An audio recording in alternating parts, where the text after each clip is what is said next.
السلام عليكم جميعا ورحمة الله وبركاته. نحيي اليوم الدكتور يوسف. المحاضرة كنا ننتظرها من قبل 2 أو 3 تقريبا، ولو فسح لي المجال هو ألقي محاضرتي ولو كانت سريعة. بس يعني أنا بالنسبة لي يوسف أعتبره صديق قديم، لأن أعرفه من الهاي سكول تقريبا. يعني مو أني بالهاي سكول، بس هو من كان بالهاي سكول. هو ابن لوس أنجلوس، تابعت أنا تطوره الفكري والثقافي والأكاديمي من قبل تقريبا ما أدري 20 سنة أقدر أقول. اشتغل معانا حتى في نسميها إدارة جعفري لرئاسة الوزراء في العراق. في هالموضوع أعتبره هو أكثر واحد متخصص بالاقتصاد السياسي. طبعا سياسة العقوبات هي اللي أقدر أقولها أنه بالحروب دائما تصير خسارة عسكرية، والخسارة العسكرية بين الجيوش. فالحروب بطبيعتها قتال ما بين فئتين، يعني صاحبها تدمير وقتل. بالقرآن يعبر عنها تقتلون وتقتلون. حتى الحرب ما يسميها بالقرآن جهاد وإنما قتال.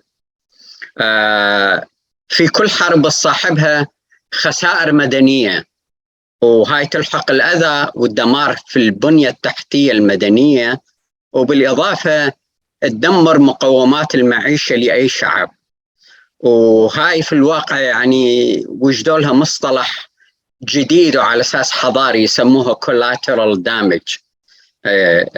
مع الأسف يعني حتى يخففون هاي الخسائر في الحروب من يطلقون عليها التسميات.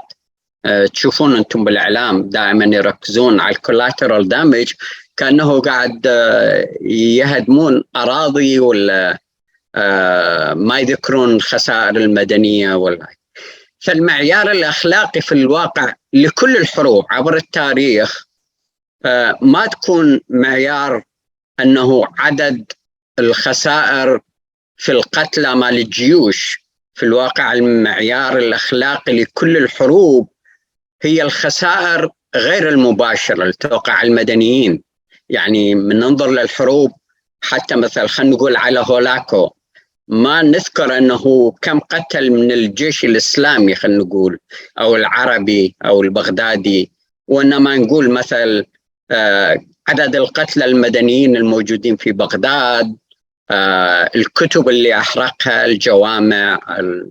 فهاي الأشياء هو الجانب الأخلاقي أو المعيار الأخلاقي لكل الحروب.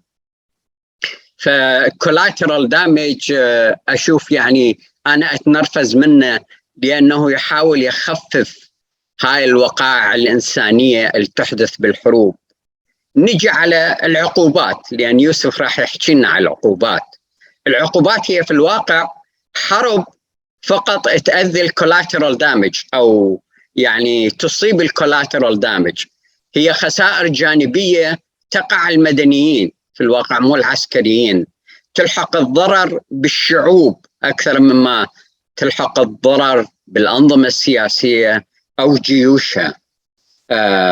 فاستراتيجية العقوبات، يعني الغرض من العقوبات الهدف الرئيسي نقدر نقوله مو الضغط على قادة الدول المعادية فقط، وإنما يقولون أنه الشعوب يجب أن تثور ضد قياداتها السياسية، تغير أنظمتها.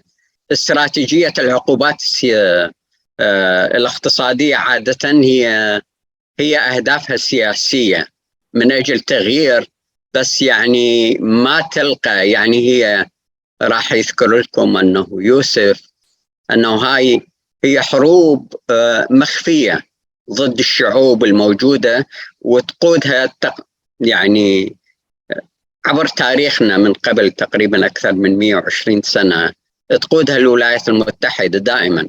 تقريبا هسه في الوقت الحاضر أكثر من 100 دولة عليها عقوبات من الولايات المتحدة ضد هاي الدول. طبعا بالنسبة للعراق احنا عانينا من هاي الحرب الاقتصادية اللي صارت على العراق، وخاصة بعد احتلال الكويت. يعني من 1990 فرضت الولايات المتحدة عقوبات على العراق من خلال الأمم المتحدة في الواقع. يعني طلعت بها ريزولوشن من الأمم المتحدة أنه تفرض هاي العقوبات. كان هاي العقوبات عواقب إنسانية مروعة، يعني حتى أكثر من الحروب. يعني حتى من عندما ظهرت على السطح تقديرات من الأمم المتحدة، وها كان في منتصف التسعينات، العقوبات الأمريكية قالوا الوزيرة الخارجية مادلين أوربرايت قتلت أكثر من 500,000 طفل، 500,000 طفل دون الخامسة من العمر. علقت وزيرة الخارجية مادلين أوربرايت تقول هذا ثمن يستحق الدفع، يعني price has to be paid. يعني أصلا أنا أعتبرها المرأة الوحيدة بالتاريخ اللي ما عندها قلب، يعني عندها دماغ بس ما عندها قلب. يعني لاحظها مثل الخسائر المباشرة لاحتلال الكويت تقريبا، أو حتى احتلال حتى العراق مو الكويت، كان 270,000 قتيل.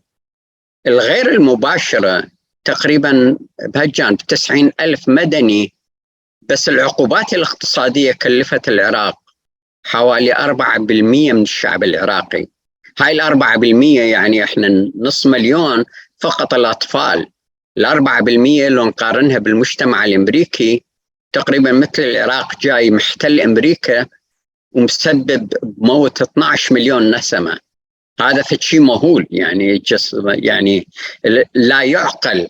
بس مر السحاب، وأنه هاي العقوبات كأنه شرعية. الدكتور يوسف طبعا متخصص بالاقتصاد السياسي، أطروحته في الواقع كانت إعادة هيكلة الاقتصاد في العراق بعد غزو 2003. يعني من الأطروحات الرائعة الآن قاريها عن العراق. يعني أتمنى أي واحد يعرف إنجليزي يحاول يحصل على نسخة من أطروحته، من أروع الأطروحات. يوسف مثل ما قلت لكم هو عراقي أمريكي، ابن لوس أنجلوس، ابن كاليفورنيا، من مرحلة الثانوية. خلص البكالوريوس من UCLA جامعة كاليفورنيا بلوس أنجلوس، والماجستير والدكتوراه من جامعة كاليفورنيا في سانتا باربرا. وهو الآن في الواقع بروفيسور مساعد في برنامج الدراسات الدولية في جامعة كاليفورنيا في لونج بيتش، جامعة ولاية كاليفورنيا، كاليفورنيا ستيت يونيفرسيتي، من عام 2014. هو في الوقت الحاضر يترأس مدير برنامج دراسات الشرق الأوسط العالمي في الجامعة. أبحاثها جلها تتعلق بالاقتصاد السياسي العالمي، مع اهتمامات المباشرة بكيفية تأثير عوامل القومية والاستعمار والحركات الاجتماعية السياسية في عالمنا المعاصر، وبالتحديد في الشرق الأوسط وشمال أفريقيا. في الوقت الحاضر الدكتور يوسف قاعد يقوم بإعداد هذا شيء رائع، يعني مشروع الروايات العراقية، وقاعد يلتقي بكثير من المهاجرين العراقيين أو المهجرين في الولايات المتحدة وكندا، وينقل وقائع يعني على شكل قصة، على شكل رواية، هجرتهم ما يعانون. نعطي الفرصة الآن للدكتور يوسف إلقاء محاضرته بهذا الصالون بعنوان آثار الحصار الاقتصادي في السياسة الخارجية الأمريكية. على الدول ويأخذ العراق نموذجا. تفضل دكتور يوسف. طبعا المحاضرة تعرفون راح تكون باللغة الإنجليزية، هي اللغة المفضلة اللي يستعملها يوسف. الأسئلة تكون بالعربي، وأحاول أني أوضح بعض المفردات أو المصطلحات أو الأطروحات العامة اللي يتطرق لها باللغة العربية. تفضل دكتور. شكرا جزيلا. Thank you for the introduction. وأنا جدا آسف أن أحكي بالإنجليزي مو بالعربي. This is unfortunately one of the weaknesses that I haven't been able to strengthen in recent years. So thank you so much for that introduction, Dr. Talib. I owe a lot of my intellectual work and intellectual curiosity from a very early age to Dr. Talib Aziz, who I would hang out with at the borders that no longer exist on Westwood Boulevard. I also want to thank all the organizers of Iraqi Salon. I was supposed to give this talk in June, but the night before the talk, all of my family got COVID, and I was stuck in the emergency room with my infant daughter. So it became a little bit too much. It was too hectic, and I couldn't present. So I thank the organizers for giving me the opportunity again to talk about this important issue. I'll put in the link again to the file, so you could have the file too, and you could on your own. But I will share my screen for the presentation. So there's two reasons why I've started to think about the sanctions again and the sanctions regime in 1991. I think one reason is because, I've grown up, most of my adult life has been, I grew up with the war on terror, with the events of September 11th and the US policies thereafter, after the war on terror. And, most people say that as history moves on, as we move forward in history, we start to understand the past better. However, as someone who's growing up, I've started to see the opposite. That especially as it relates to Iraq, Afghanistan, or the war on terror in general, that the further away we move in history, the more we actually forget, and the more the events of the past become blurry and murkier and not so obvious. And so I think for that reason, it's important to talk about Iraq, because from an empirical standpoint, the war in Iraq in 2003 became a model for much of kind of US policy, whether it's military policy, counterinsurgency policy, economic development policy, was based on the experiences in Iraq. And even before the 2003 invasion, the sanctions that was laid on Iraq also was a model that now is used globally. So at the same time that we forget about the relationship of the United States to Iraq, the more important the experience of the United States intervention in Iraq has become.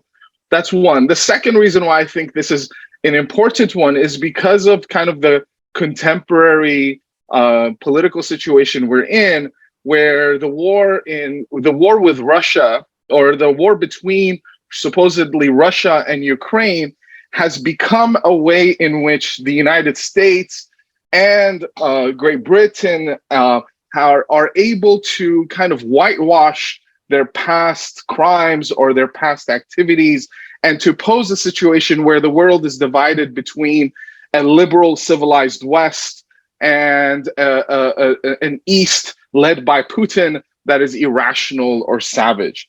So I think for these two reasons, I thought that it would be important for me personally to go back and re-examine kind of the situation of the US policies of sanctions and what it means for us globally. So this is kind of what I want to do through my talk, and I'm going to try to make sure that I don't speak for longer than 40 to 45 minutes so we could have more discussion. So what I want to go through is, one, the context for the question of why there is more sanctions. So I want to talk about the context for the question behind the talk. Two, I want to talk about briefly the history of sanctions in general, and then go into the main topic, which is the sanctions, the case of Iraq. And I want to do that in Iraq by kind of going through a brief also history in Iraq between the war with Iran, reconstruction, Kuwait, 1991, and then later on the sanctions. And I'll end with some lessons or some things we could take away from this kind of historical remembering. So we'll start with what is the context? What is the current context today that brings us together to talk about the sanctions, the sanctions on Iraq?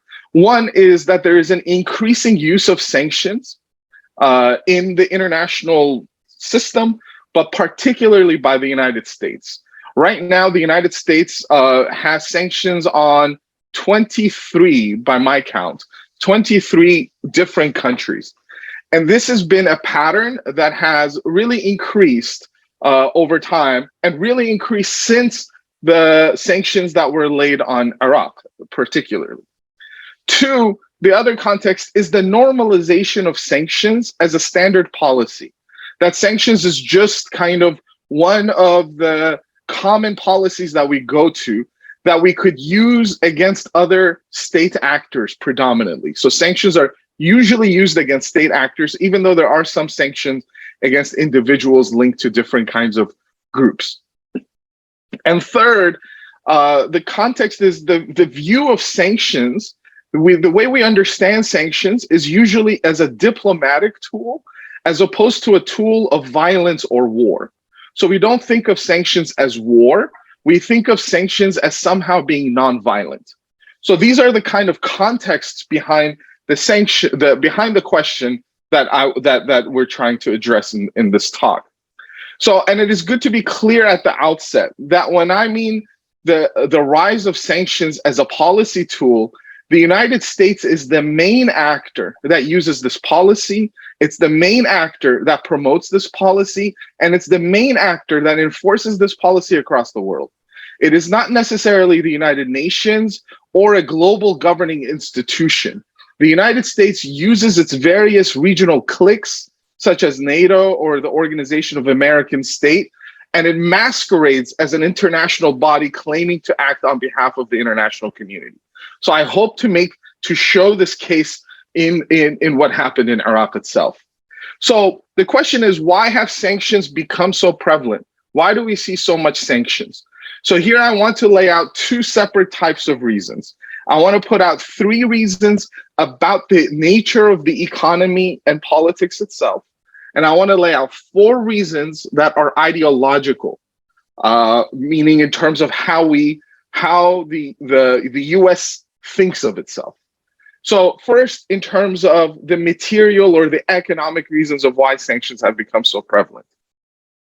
Here, the first is that starting in the 1970s, the global economy has changed. So starting in the 1970s, the global economy has become much more integrated and interdependent than it was before. So now we are in a position where every state, almost every state in the world is it's connected into a global circuit of flows and economic transactions. So before, you used to have, one country has an economy, the other country has an economy, and then these two countries trade with each other. Now you have an economy that is global, and within this global economy, you have states. So the economy has become more global than the states. Within this global economy that is integrated and interdependent, the financial sector has become more powerful. It is now the dominant sector in the economy over traditional sectors. So if you think of industry, if you think of energy, the financial sector is more powerful than those other sectors. And so then as the economy has become globally integrated, that also means that the financial markets have also become integrated. So it is hard to find spaces of financial flows that are outside the global financial system. So then this means that it's easy to isolate one country from the financial system. And by being isolated from the financial system, there is no other kind of system to go to. There's no other place to go to. If you get isolated from this global economy, you can't turn to an Asian economy or an African economy that is isolated. Everybody is connected. So it makes getting sanctioned easier. And here, the United States, and so the second point is, whereas the economy has become global, governance or politics is still largely based within the nation state. So you have a system in which the economy is global, but politics is still based on nation states. So that there is no strong governing institutions at the global level. And here, the problem has been for a long time that the United States and former colonial powers have been one of the main opponents of the creation of stronger international institutions, stronger political institutions at the international level, which has also meant that then the United States has a disproportionate power when it comes to the financial sector. So that any type of money, because any type of money that flows globally has to find itself through New York. So it goes into New York and then comes out of New York. And so the second that that money comes into the circuits within the New York, the United States could say that it has rights over what happens. And so then it is able to kind of pigeonhole or control the flows of the financial flows globally because of the power that it has vis-a-vis New York and the way that money circulates around the world. So third, outright military assault is very expensive, but sanctions are extremely cheap. You do not have to put soldiers in harm's way. Bankers could do most of the job. So these are three reasons why economically sanctions have become more prevalent, or we see a lot more of them. Then there is the ideological side. On the one hand, war's brutality is very visible. You could see the bombs being dropped, you could see the tanks, you could see death and misery in front of you. But economic warfare is invisible. So if somebody loses 70% of their savings overnight because the currency drops or the currency loses all of its value, the misery and the violence that that person is going to suffer because of the fact that they lost 70% of their savings overnight, that is not visible. You don't necessarily see that. And the impact that that's going to have on that person, their family, and what they're going to live through over the course of their life is not going to be visible. So then sanctions provide you with a way to invisibilize the consequences of the policy. Two, war is always chaotic. You don't know who's winning, you don't know who's losing. There's a lot of smoke, there's a lot happening. And sanctions, on the other hand, seem very orderly. They're defined, there's a border around them, they seem thought out or rational. So if you Google sanctions and the Department of Treasury, the Department of Treasury has a website, and it has every place that it has a sanctions on, and it has a very nice worksheet on each one that has exactly what is being sanctioned, how long, who, and all of it. Has fact sheets around them. FAQs, frequently asked questions. It just seems like it's a very nice policy that you could kind of, you could print out on a piece of paper. You can't do that about a war or about a policy around the war, but you could do that about something like sanctions. So then third, it is hard always to make war seem legal. No matter what you do, the law and war don't go together because of the fact that war is intrinsically seems very chaotic. Sanctions, however, seem very legalistic. They're almost technocratic. It is led by the Department of Treasury and not by the Department of Defense. The Department of Defense in the United States does nothing about sanctions. It's the Department of Treasury and sometimes the Secretary of State or the State Department that deals with sanctions. So it almost seems like it's not soldiers, it's people in suits and ties, very respectable bankers and technocrats who have degrees, and not soldiers who are involved in this policy. So it makes it seem very orderly, very rational. And then last, war is war. So we all understand that war is war. Yet it is unclear whether sanctions are war. And so for these reasons, it has made sanctions very much a useful tool for the United States and predominantly for the West to use. So let me give you a brief history of the sanctions policy. In the 1800s, if you go back to prior to the First World War, in the 1800s and early 1900s, there was a separation between political conflict and economic trade. So that you could have a war between two countries, but you could still have trade between them. So there's trade between them, even though there is a war happening. And the reason for that was that wars were about politics, were about the territorial integrity, meaning, I want to get more land from you, or I want to conquer this part of your country, or I think that you're illegally occupying this place, or I want to push back against your political power. And it was not about the internal politics of another country. It's not about what is happening inside of the country that you're going to war with. This changes during the First World War. The economy, and this is mentioned in a great book by Nicholas Mulder that just came out.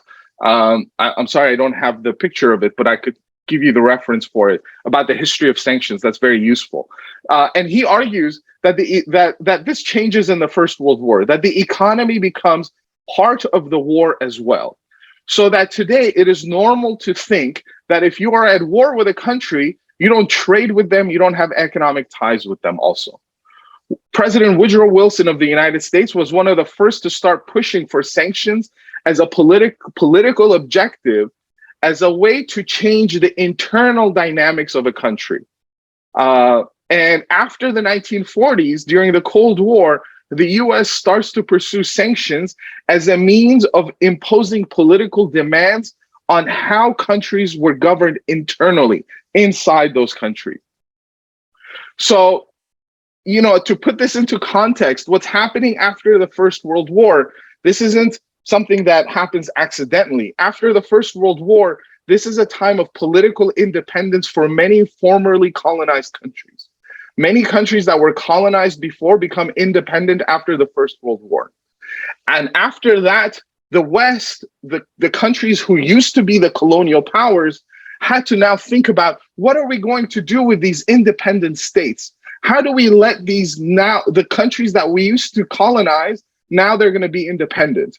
And the policy then became, we need to interfere in the internal politics of those countries.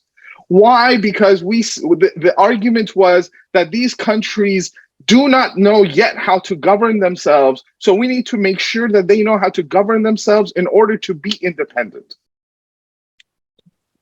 This is the argument that is in the international law as part of the League of Nations. And this is what Iraq was under during the mandate period with England.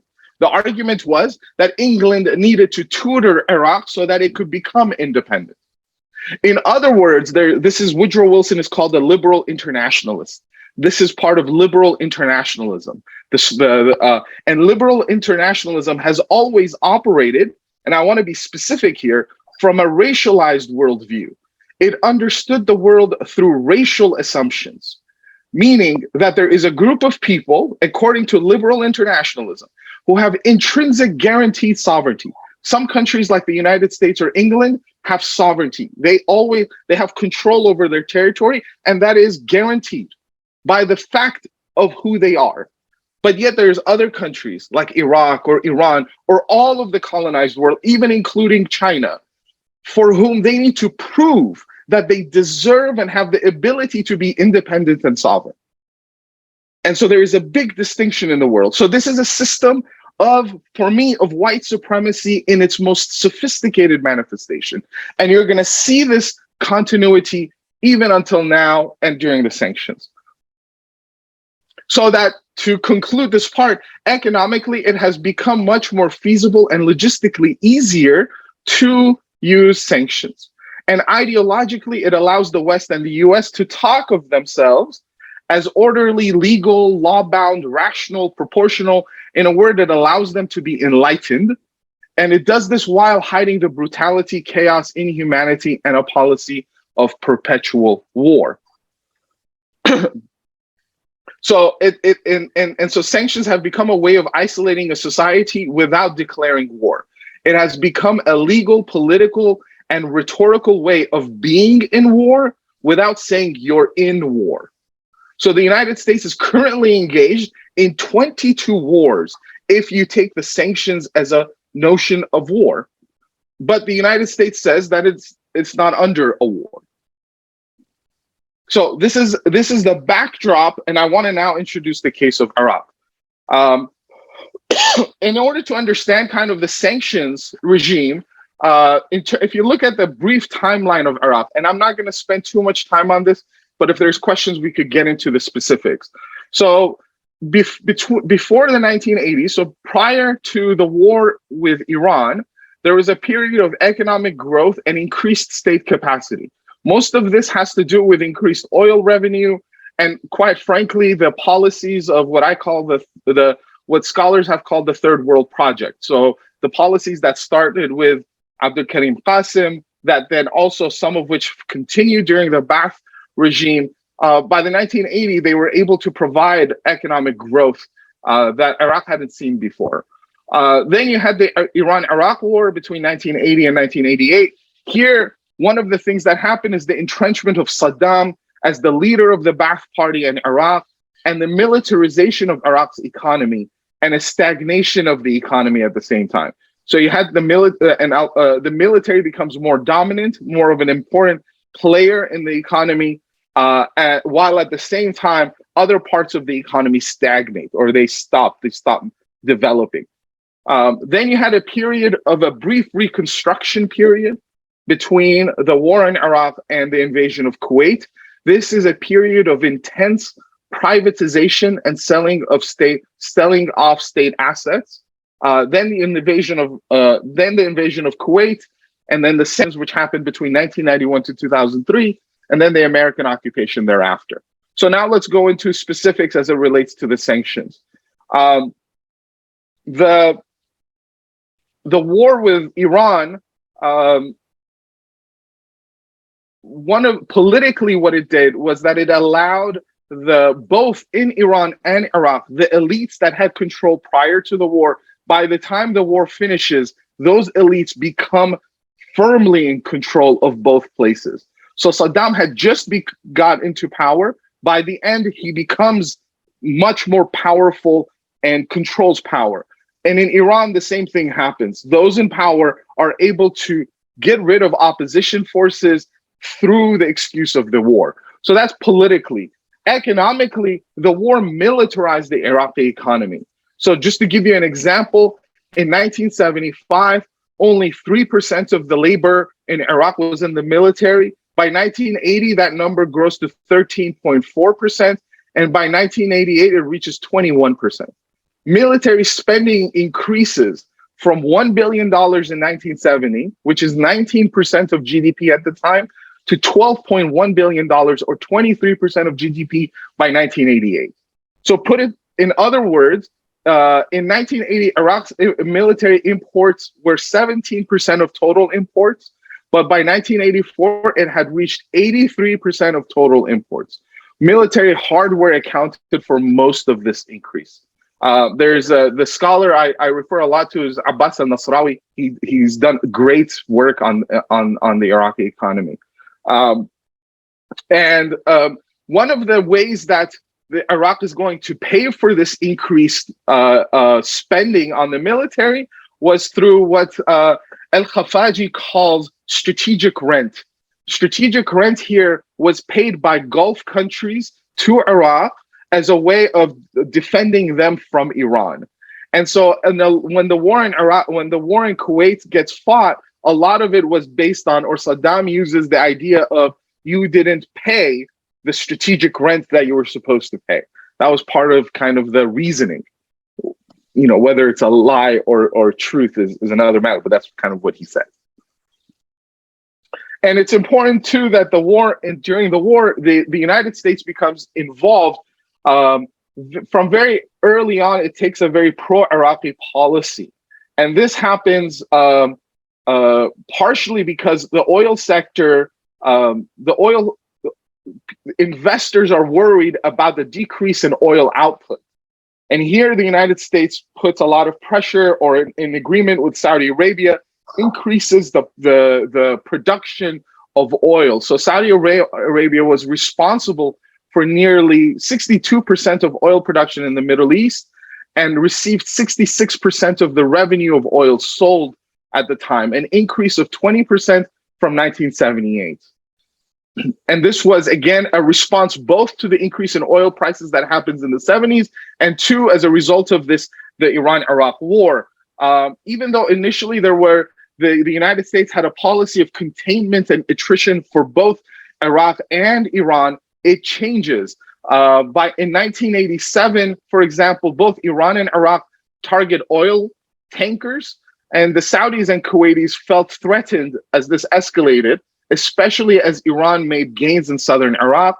And so then Kuwait asks for support. The US responds. In August 1987, Iraq and the US signed a 5-year economic and technical agreement, in addition to $1 billion worth of food aid. The US now publicly, whereas it was doing so before, supplies weapons to Iraq through third-party channels. It allows ingredients for biological and chemical weapons. And then these weapons, the increased US kind of support for Iraq, and the downing of an Iranian civilian jet over the Persian Gulf would all become instrumental in Iran agreeing to a stalemate with Saddam. So this comes at a great cost. The war with Iran ends in August 1988. And here it's hard to find estimates, but the economist Kamran Mufid, in an article in 1990, he calculated that the estimate of potential losses during the 8-year war, he estimated Iraq lost $0.8 billion per month, or a total of $67 billion due to infrastructure damage, $197 billion in lost oil revenues, and $24 billion in lost GNP beyond oil revenues. In addition, Iraq lost a potential of $78 billion in foreign investment, $80 billion of foreign exchange earning due to military expenditures, and $4.7 billion in increased import costs, since the two major ports of Iraq were not able to function during the war. So it was a loss of somewhere around $452 billion during the 8-year war. To put this into context, the oil revenues of Iraq between 1931 and 1988 was total $179 billion. So you lost 2 times that as a result of the war with Iran. And this, of course, doesn't go into all of the other kinds of ways that Iraq lost talent, the projects that could have happened, the type of intellectual, cultural, economic development that was lost as a result of the entire country being engaged in war. Now, to pay off this loans, to pay off the price of reconstruction with Iran, the Iraqi government starts to privatize its industries. The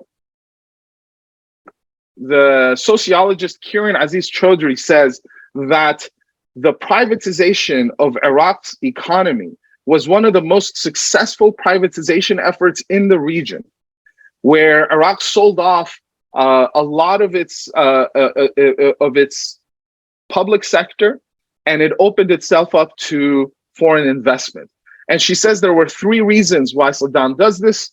One is to increase foreign exchange, to allow money to come into the various industries. 2 was to control the cost of running the state at the time. And lastly, and this is probably most important, the government wanted to buffer itself from any social upheaval, so that if people start to complain, they could say, this is not the government's fault, this is this company's fault, or this capitalist's fault, or so this business person, or what have you. So that Iraq is doing all of this, the government is doing this privatization effort, but it is unable to gain the money that it's needed to support its economy in terms of its reconstruction. So that Iraq's GDP falls by 9% in 1 year between 1988 and 1989. At the same time that this is happening, The Kuwaitis and the Emiratis keep oil prices low. Same thing with the Saudis. They keep pumping oil beyond their OPEC quotas, and this hurts both Iran and Iraq, and it stirs hostility. And then Saddam decides to invade Iraq to increase, in a way, short-term revenue. And at the time, he receives mixed signals from the Bush administration. So for all of those reasons, he decides to invade Kuwait. After 4 days after the invasion of Kuwait, the UN Security Council imposes sanctions on Iraq. That includes all imports and exports, except for food and supposedly and humanitarian needs. And food and humanitarian needs as defined by the UN Security Council. So the UN Security Council is going to say what is food, what is humanitarian need. At the time, according to the CIA director, William Webster, he says that the sanctions is going to shut off more than 90% of Iraq's imports and 97% of oil exports within 4 months. And Webster says that this is going to hurt Iraq's food supply. He also asserts that the Iraqi government is not going to be able to produce these items for itself, because until this point, the Iraqi economy is very much dependent on imports for a lot of its industries and also for a lot of its foods. And so the American government knows exactly the consequences of the policies it's going to implement, and it's going to implement these policies. It's important to note that when it comes to sanctions, Iraq is the first case in which the sanctioning countries are able to not allow it to export. Usually with sanctions, you are able to control imports. You're able to control what goes in much better than what goes out. So Iraq's case is the first one where you have total control over imports and exports. In many ways, the sanctions on Iraq, it's a siege. It's the most effective siege that was laid on a country in the history of I don't know how long. I can't come up. There isn't really a historical comparison in terms of the effectiveness of the sanctions that were laid on Iraq. So resolution 665 is the one that gave authority to member states to use force to implement the sanctions regime.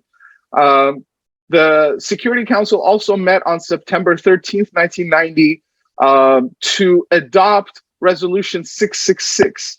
And this gave the Sanctions Committee of the Security Council the role of monitoring what goes inside of Iraq. And so it starts to become called the 666 Committee. That's the committee that's going to say what goes in and out.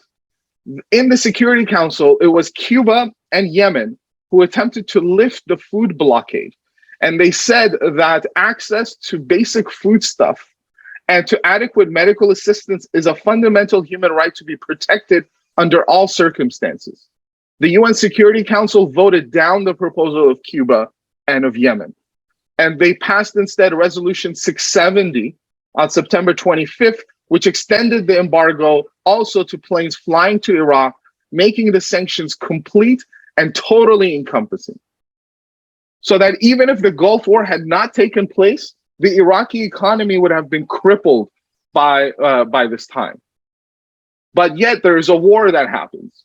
At 2:38 a.m. Baghdad time on January 17th, the US-led coalition forces begin a 6-week war against Iraq, which is going to have devastating and long-lasting effects on the economy.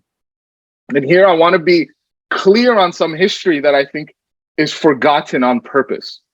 The war on Iraq that in 1991 was completely devastating. The targets of the bombing campaign changed. So the Americans had war games before they engaged in the war. During the war games, they had first identified 27 targets in Iraq. Then they increased the targets to 57. And then to 87 when planning began after Iraq invaded Kuwait. By the time the war started, 400 targets were identified, And then it actually increased to 723 targets. These targets included social and economic infrastructure, aiming at, quote, disabling Iraqi society at large. American military planners admitted that part of the aim was to inflict not only economic, but also psychological damage on the Iraqi society. So Lieutenant General Charles A. Horner describes this in an interview. He described the psychological effects on Iraqis of extensive and sudden power outage as, quote unquote, it's a side benefit. So that even though American bombs didn't explicitly aim to kill civilians, civilians were targets in other ways. In fact, there was no distinction made between civilian and military targets as the 43-day air bombardment went on. A senior Air Force officer was quoted as saying, quote, the definition of innocence gets to be a little bit unclear. They do live there, and ultimately the people have some control over what goes on in their country, unquote. So that American bombs targeted roads, railroads, telecommunication networks, power generators, oil refineries, petrochemical and industrial plants, government buildings, oil pipelines, fuel storage depots. The entirety of Iraq's infrastructure was completely bombed out. The Pentagon estimated that because of its bombardment, Iraq's electrical generation was lower than its capacity in 1920. In less than 2 months, the US had destroyed Iraq as an industrial society and sent it back nearly a century. This, in fact, was the aim. It was the objective. And Iraq hasn't been able to recover since that time. And it's interesting to note that the 8-year war with Iran, even though it was catastrophic and tragic, it did not have the same consequences on the infrastructure of everyday life in Iraq as the 6-week bombardment that the United States engaged in. You know, and Dick Cheney, who was the Secretary of Defense at the time of the war, asserted repeatedly that all of these targets were legitimate, and if he had to do it all over again, he would do it all over again. And in fact, then he was able to do it again in 2003 when he inflicted the same thing that they called shock and awe on Iraq. Just to give you an example, or to give you further evidence, this is a quote by a UN Undersecretary General for Administration and Management. He led a mission to Iraq between March and 10th and 17th of 1991. I just want you to listen to this quote. He says, I and the members of my mission were fully conversant with media reports regarding the situation in Iraq, meaning he's been listening, he's been seeing what's been happening on the ground. And with the recent reports that the WHO and UNICEF had put on water sanitation and health condition in the greater Baghdad area. It should, however, be said at once that nothing that we had seen or nothing that we had read had quite prepared us for the particular form of devastation which has now befallen the country. He said the recent conflict has wrought near apocalyptic results upon the economic infrastructure of what had been until January 1991 a rather highly urbanized and mechanized society.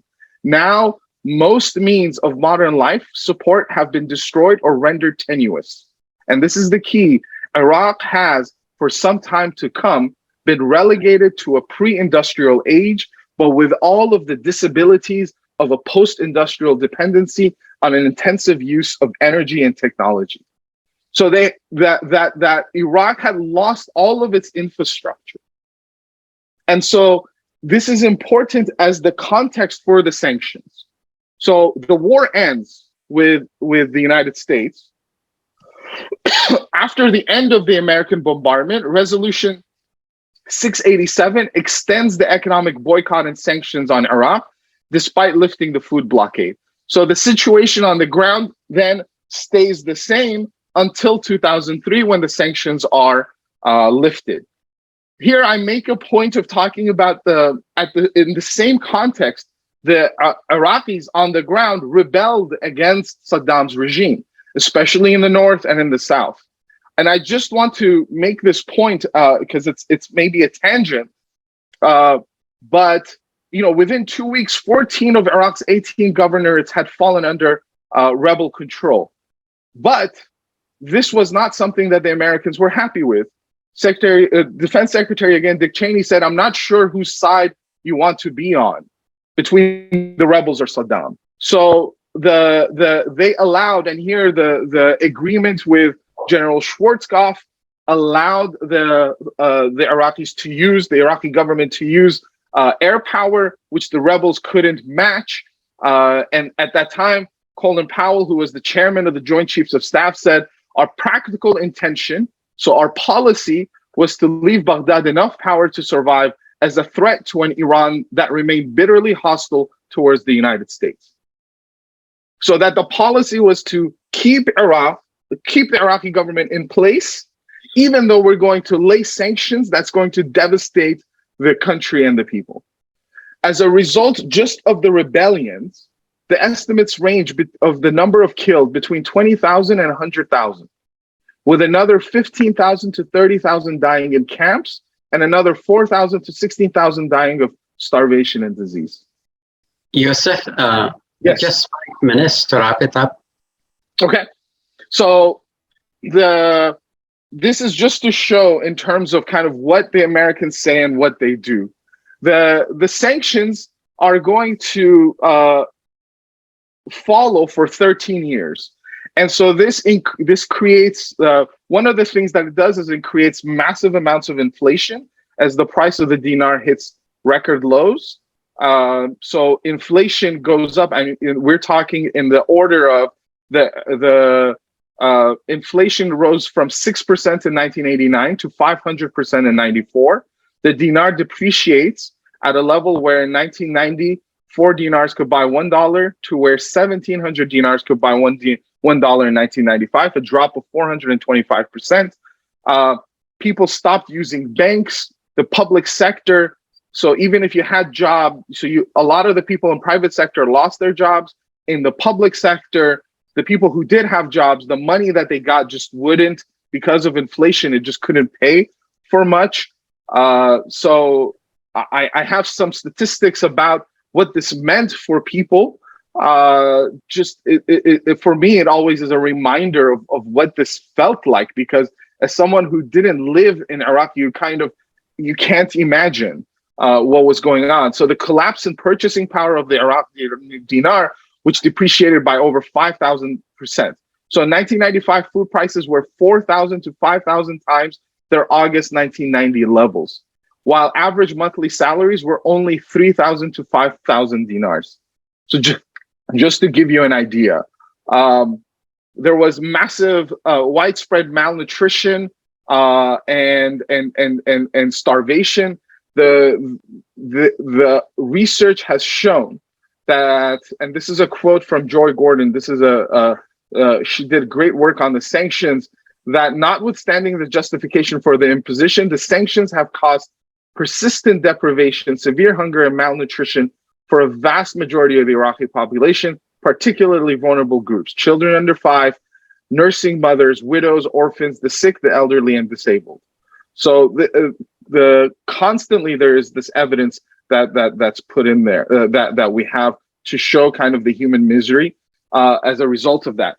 The one thing I want to mention here is that part of the problem was that you couldn't bring any materials to rebuild the infrastructure. So because what's called the 661 committee would not allow most of the kind of things to come into Iraq to rebuild some of its infrastructure. And also, whatever oil the Iraqi government was able to use to sell, to bring in commodities into Iraq, it could only bring in those commodities, but not money. So this meant that the state did not have money to pay people, which meant that the state was denied the ability to rebuild its capacity to provide services to people. So I'll skip the oil for food program, and I'll make kind of one point before wrapping up. So I'm sorry, Dr. Talib. What I want to say is that the sanctions didn't just destroy, but they built something new. And it's important to kind of realize the productive power of the sanctions. So the sanctions created new political, economic, and cultural realities. One, they created a powerful informal network, an informal market, because people had to exist. They had to live somehow. So you started to see all kinds of informal markets develop. And these markets now included new organizations and new economic players, some of whom were supported by the government, some of whom that weren't. And these informal markets continued after the sanctions. So we talk about a smuggling network that was created both formally between agreements between the Jordanian and the Iraqi government, and also informally. Those smuggling networks became the very networks that were used as part of the insurgency against the US occupation thereafter. So these are networks that are still in play. Roads, people, middlemen, all of these, it created a new type of economy under the sanctions. The sanctions weakened the state and created a new structure for corruption. The corruption we see in Iraq did not start necessarily just because of the Ba'ath regime, but you saw it really take off under the sanctions regime. And it sent the country back technologically. So now Iraq is used to an older model of technology that requires massive investments to upgrade. And so then the legacy of the sanctions after 2003 is really important to understand, because then when the Americans came in 2003, when they were trying to supposedly reconstruct Iraq, they do not at all hold themselves culpable for any of the suffering of the Iraqi people during the sanctions regime. The sanctions, the 1991 war is completely written off the history. So, I read the memoirs of American policymakers. So if you read the memoir of Paul Bremer, or if you read what Douglas Feith says, or what even George W. Bush say, the problems of Iraq were all blamed on Saddam Hussein and Iraq's cultural factors. Iraq as, having some traditional Muslim beliefs and things like that. Nowhere do they see at all any problem with the sanctions, or do they even see a causation between where Iraq was economically to the sanctions. So the American ties to Iraq, the brutality of the 1991 war, the savagery of the 13-year sanctions are completely written off of the American memory and do not go into in any way in the reconstruction planning. So that American privatization efforts and attempt at building a free market are just completely based on mythologies and histories that don't exist in Iraq at all. So I'll end by saying, here's the lessons that we could take from the case of Iraq. And here I have 5. One is that sanctions are not some break from violence. They are violent in themselves. Sanctions are war. Sanctions should be seen as part and parcel of war. It is just simply a matter of scale and degree than a categorical difference. Third, sanctions as a tactic, or the idea of putting pressure on ordinary people to make political gains, need to be stopped and opposed. Fourth, we ought to think about how to structure global governance or global institutions politically that take sovereignty of the United States as equal to the sovereignty of any country in the world. There shouldn't be a difference. And lastly, as Iraqis and as people who were formerly colonized, we need to start to have a better historical understanding of our current condition. Instead of believing in the mythologies of the United States or the UK, or always seeing them as a model for how we ought to be, because partially where we are today is a result of the ideologies that are promoted by the United States and the former colonizing countries. So I'll stop there. Thank you again very much for listening to me for the past 50 minutes. ألف شكر يوسف على هالمحاضرة الرائعة. ولو رجعتنا إلى آلام التسعينات بس ما أدري شو أقول، دخلتني في معضلة كيف ألخص الكلام مالتك وأني أحتصر ألما. أكو مثل يمكن يوضحها كيفية تأثير العقوبات الاقتصادية على، أنا أعتبرها هي في الواقع مثل ما قلت كلمتك الأخيرة، العقوبات هي حروب وفي الواقع هاي الحروب مو ضد الجيوش، وإنما أعتبرها حتى مو ضد الدول أكثر مما هي ضد الشعوب. أحد الأيام صدام من يجو كان بالتسعينات وفد الأمم المتحدة في الواقع، ودعاهم إلى وليمة، والوليمة كانت ضخمة. ثاني يوم دعاهم على وليمة أخرى، وكان يعني ماكو بس خبز كانوا وكرات يمكن مال هذا. قال شوفوا أمس كان الأكل مالتنا إحنا القيادات السياسية، هذا أكل الشعب العراقي، فأنتم بالمقاطعة مالكم قاعد أنه تفرضوها على الشعب، ما تفرضوها علينا. يعني فمثل في الواقع حي أنه العقوبات الاقتصادية يعني مؤلمة على الشعوب أكثر مما هي مؤلمة حتى على الدول اللي يردون يغيروها. يعني فما أدري، مثل ما أنت قلت سياسة هاي الهيمنة مال الرجل الأبيض على الشعوب، هي في الواقع هي ضد الشعوب غير البيضاء. العقوبات يعني، ولو ما أريد أدخل بهذا يجوز ينتقدوني هواية، بس يعني هاي المحصلة مالتها. في الواقع جمان عندها كان مشروع ودرست يعني بالنيورو ساينس تأثير هاي العقوبات على الجيل الجديد.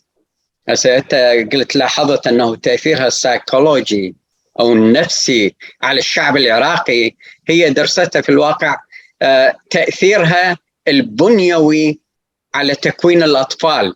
يقول يأخر نمو العقل عند الأطفال إلى جيل كامل بكامله. فأنت تنتج يعني أعطى في الواقع هو 3 أسباب أيديولوجية إلى هاي العقوبات. هي أنه هي حرب مخفية في الواقع ضد الشعوب، والحرب دائما تكون فوضوية، بينما العقوبات منظمة وما تدار من قبل وزارة الدفاع وإنما من قبل وزارة المالية. ما يديروها جنرالات وعسكر، وإنما يديروها موظفين بيروقراطيين إداريين في هاي الوزارات. فيتساءل هل هي حرب أم مو حرب؟ وفي الواقع بالنهاية بيّن لا، هي حرب ويجب أن نقف ضدها. وهاي الحروب كانت دائما الحروب هي من أجل تحقيق أهداف سياسية مو اقتصادية. حتى بيّن أنه الدول كانت تحارب بالقرن 19 وبداية القرن 20 كانت علاقات اقتصادية أثناء الحرب. تغير من الولايات المتحدة، أصبحت الدولة العظمى بالعالم، وقامت تستعمل العقوبات الاقتصادية والسياسة الاقتصادية لتحقيق أهداف سياسية. يلا محمد الشلبي، تفضل أستاذ محمد. السلام عليكم. وعليكم السلام. وعليكم السلام. أنا أشكرك دكتور طالب، وأشكر الأخ يوسف على هاي المحاضرة. احنا هاي المحاضرة أيضا سمعناها قبل 3 سنين، كانت يمكن بجامع أهل البيت. سؤالي هو رؤيتك أستاذ يوسف السياسية. احنا مثل ما نعرف أنه هي الرؤية تخلق هوية، فاحنا محتاجين رؤية سياسية للمستقبل العراقي. بعد ما قمت حضرتك بتشخيص المشاكل، ممكن نعرف الحلول؟ شكرا جزيلا.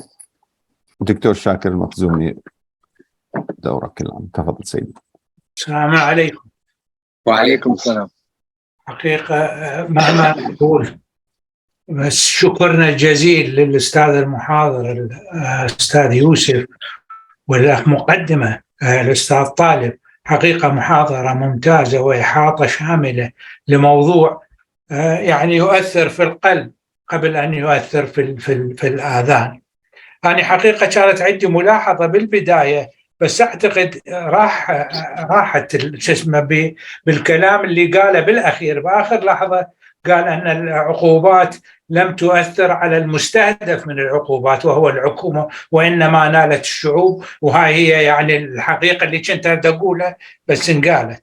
المهم أن هذه العقوبات يعني أمعن في زيادتها وفي تطرفها، بحيث أنا أقول لكم يعني فعلا المستهدف كان الشعب وليس العالم.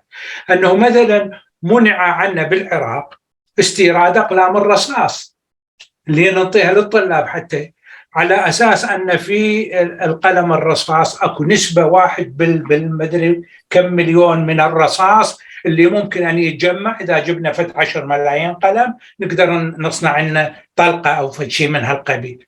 فيعني كان، وإحنا بوزارة المواصلات عندنا مشاكل بالاتصالات بالتليفونات، فكنا نريد نغير الانفراستراكشر مالتنا، بدل من الكيبلز القديمة اللي هي كوكسيال وغيرها إلى فايبر أوبتكس. فسمح لنا بعد يعني هذا الغذاء مقابل النفط أن نستورد فايبر أوبتكس كيبل على أن لا يزود طولها عن 3 أمتار. يعني what do we do with the 3 meters؟ يعني هاي نوع العقوبات، يعني تشوفك الهدف منه كان، لأن هاي ما تأثر على صدام حسين ولا شيء، تأثر على الناس. النقطة الأخرى حبيت أقولها هي أنه عمليا العقوبات حقيقة لم تنجح في تحقيق الهدف من العقوبة. يعني مو المطلوب أن ما يصير استيرادات. بالحقيقة إحنا بالعراق ضمن 13 سنة حصار كنا نقدر نستورد أي شيء اللي نريده. كل ما في الأمر صار سعرها شوية أغلى، مو شوية، هواية أغلى.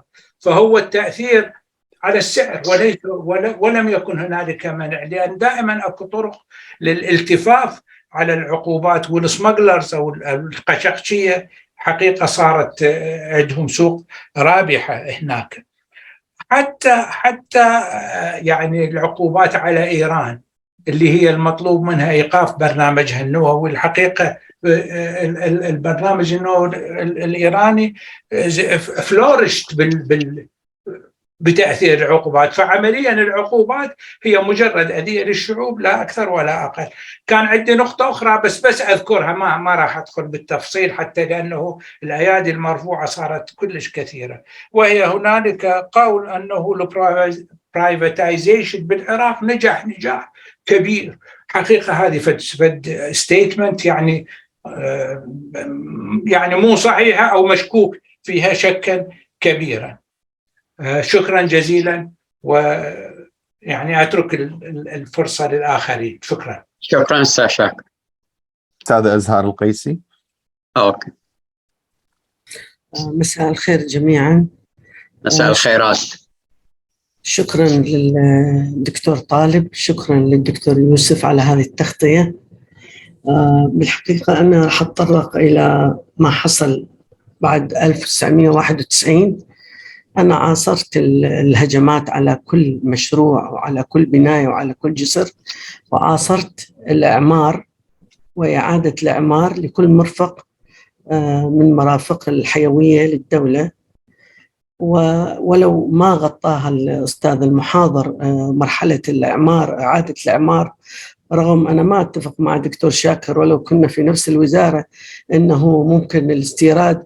مثلا أعطي مثال أنه المالتي ستوري بيلدينج ستيل ستراكشر اللي مركز اتصالات المأمون في قلب بغداد، اللي يعمل مع المحافظات الجنوبية، واللي قطعت اتصالات التلفزيون والتليفون والراديو والمايكرويف كله، بحيث المحافظات الجنوبية ظلت لفترة زمنية لا تعلم أن هنالك حكومة في بغداد، ماكو وسائل اتصال.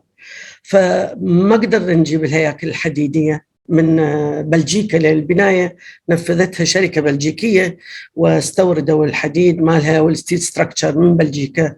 فاضطرينا أن نسوي كومباين سكشن اللي هي كونكريت مسلح مع بقايا حديد تسليح، ولجأنا الحدادين الشيخ عمر بالإمكانات المحلية اللي عندنا. المبنى اللي هو 12 طابق، ورجعت كل طابق بالأجهزة الاتصالات مال كل الجهات الحكومة، من إذاعة وتلفزيون إلى أمن إلى استخبارات عسكرية إلى لأن هم من ضربوا بتقنية حديثة، ضربوا الطابق السابع اللي بكل أجهزة اللي تخص اتصالات الدولة، بحيث بقى 5 طوابق فوق معلقة على 3 columns والطوابق السفلى بقت. فأنا فقط لما وردت أمامي عبارة أنه الأمريكان أنه لم يستهدفوا قتل المدنيين، عبارة الدكتور يوسف، والعبارة الأخرى أنه الأمريكان لا يعتبرون أنفسهم مسؤولين عن معاناة الشعب العراقي. أنا فقط أجيب أنه عندما تنظر بالبنى التحتية وتتهدم، هدموا ودمروا الإنسان قتلوا. لما قطعوا الكهرباء والمي والغذاء والدواء والتدفئة والتبريد والجسور والنقل والاتصالات، دمروا الإنسان. هو الإنسان كيف يتحضر؟ بالبنى التحتية، بالتكنولوجيا، بالبناء، بالتقدم. فهم يعني من يعتبرون نفسهم أنهم غير مسؤولين عن معاناة الشعب العراقي، كذبة هاي كذبوها على نفسهم، ما يكذبوها علينا احنا بعد ان عشنا المفردات.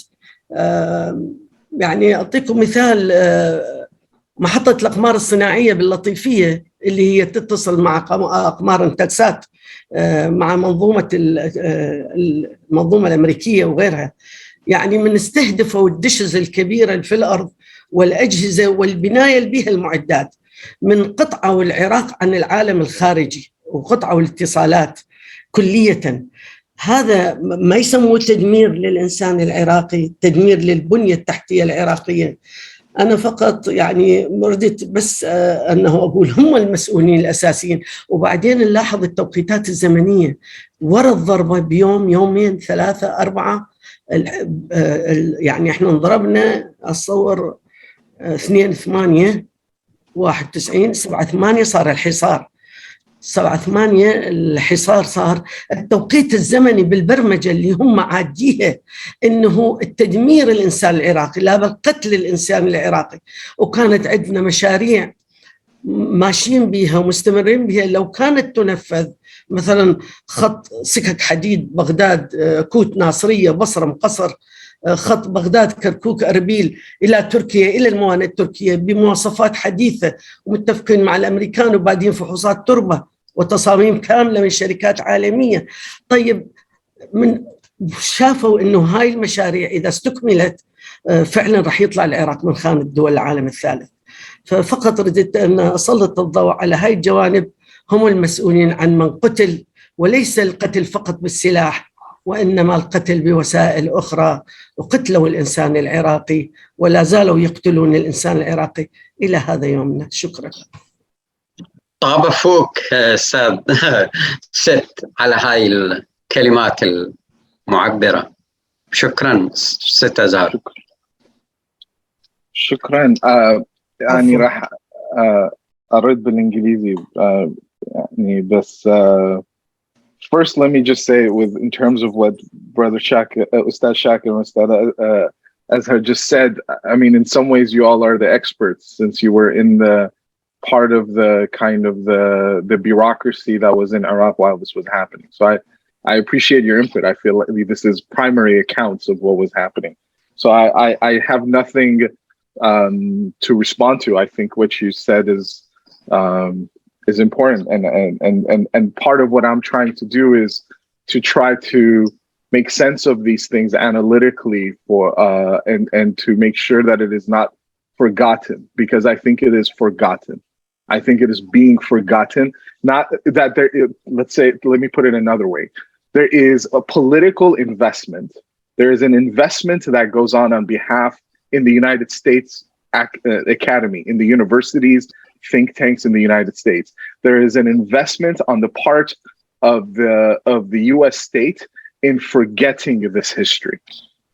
So this is intentional, and I unfortunately also believe that this is something that is forgotten within the Iraqi community itself, especially for Iraqis that did not live in Iraq but lived outside. It's forgotten or ignored, or its importance is undermined. We do not understand the importance of what happened in those 13 years and the implication and the consequences thereafter. So for that, that one, that's very important. So thank you for that. I think in terms of the outcomes, so Ustad Shakir said, what are the outcomes of the sanctions? One of the outcomes of the sanctions by the United States was to ensure that the Iraqi military wasn't able to rebuild itself. In fact, in the year 2000, the George W. Bush administration made this kind of new list of things that couldn't be imported into Iraq. And one of the things that it said it couldn't import was, let me get the name right. It was a drug that was used during anesthesia. I'll find it in my notes and tell you the exact name of the drug. This is a drug that is commonly used in anesthesia operations. But the US administration said that it could be used by the Iraqi military to inject themselves during the time of a chemical war. So that they lived in a science fiction world where they created these fantasies of what could happen, and then they wouldn't allow the Iraqi government to import things like that. So the outcome they were saying was to prevent the military from rebuilding itself. And in some ways, it actually was successful, that the Iraqi military wasn't able to rebuild itself. The Saddam Hussein's regime wasn't able to rebuild its coercive apparatus. It didn't have the military that it had in 1991. Yet at the same time that they were successful in some ways in doing that, by 2003, they say, oh no, the Iraqi military is strong and we need to go again and bomb them. So then what is that 13-year sanctions that you engaged in? What was that about? So that they themselves, like there is lie on top of lie on top of lie. It's not one lie, it's a constant lie. And these lies are actually important. So Sister Azhar said that they cannot lie to us because we know the truth. And the fact is that when the US lies, it's not about lying to people in Iraq. It's about lying to itself, to people in the United States, and globally as a global audience. Because it's important to say that it represents the international community, that its laws are, that its policies are based on laws.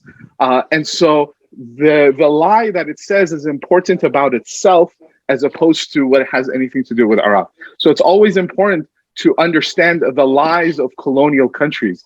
It's a lie about themselves that they constantly have to tell, because the reality of colonization and the reality of imperialism is very explicit, or people are able to see it very easily. Nitrous oxide. Oh, thank you very much. Shukran, Dictor. Yeah, so I think that this is important. The smuggling operation that you were saying that people could import, this smuggling operation became an entire system because this lasted 13 years. So there's entire studies of these informal sectors that replaced the formal economy.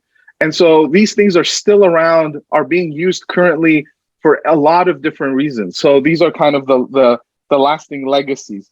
Then I want to also point out that when the Americans bombed Iraq again in 2003, then they spent supposedly years to try to reconstruct Iraq.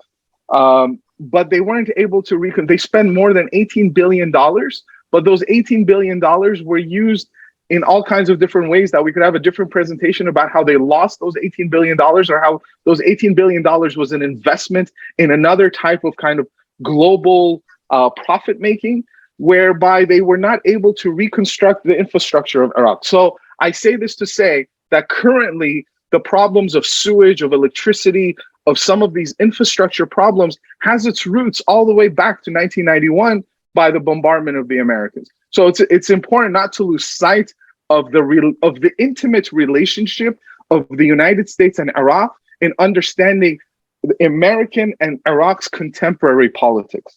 So then lastly, let me end by responding to Brother Chalabi, who asks an important question: what is the solution?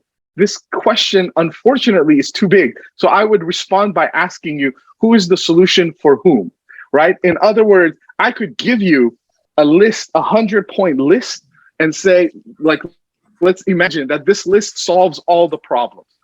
The problem isn't that I have the solution.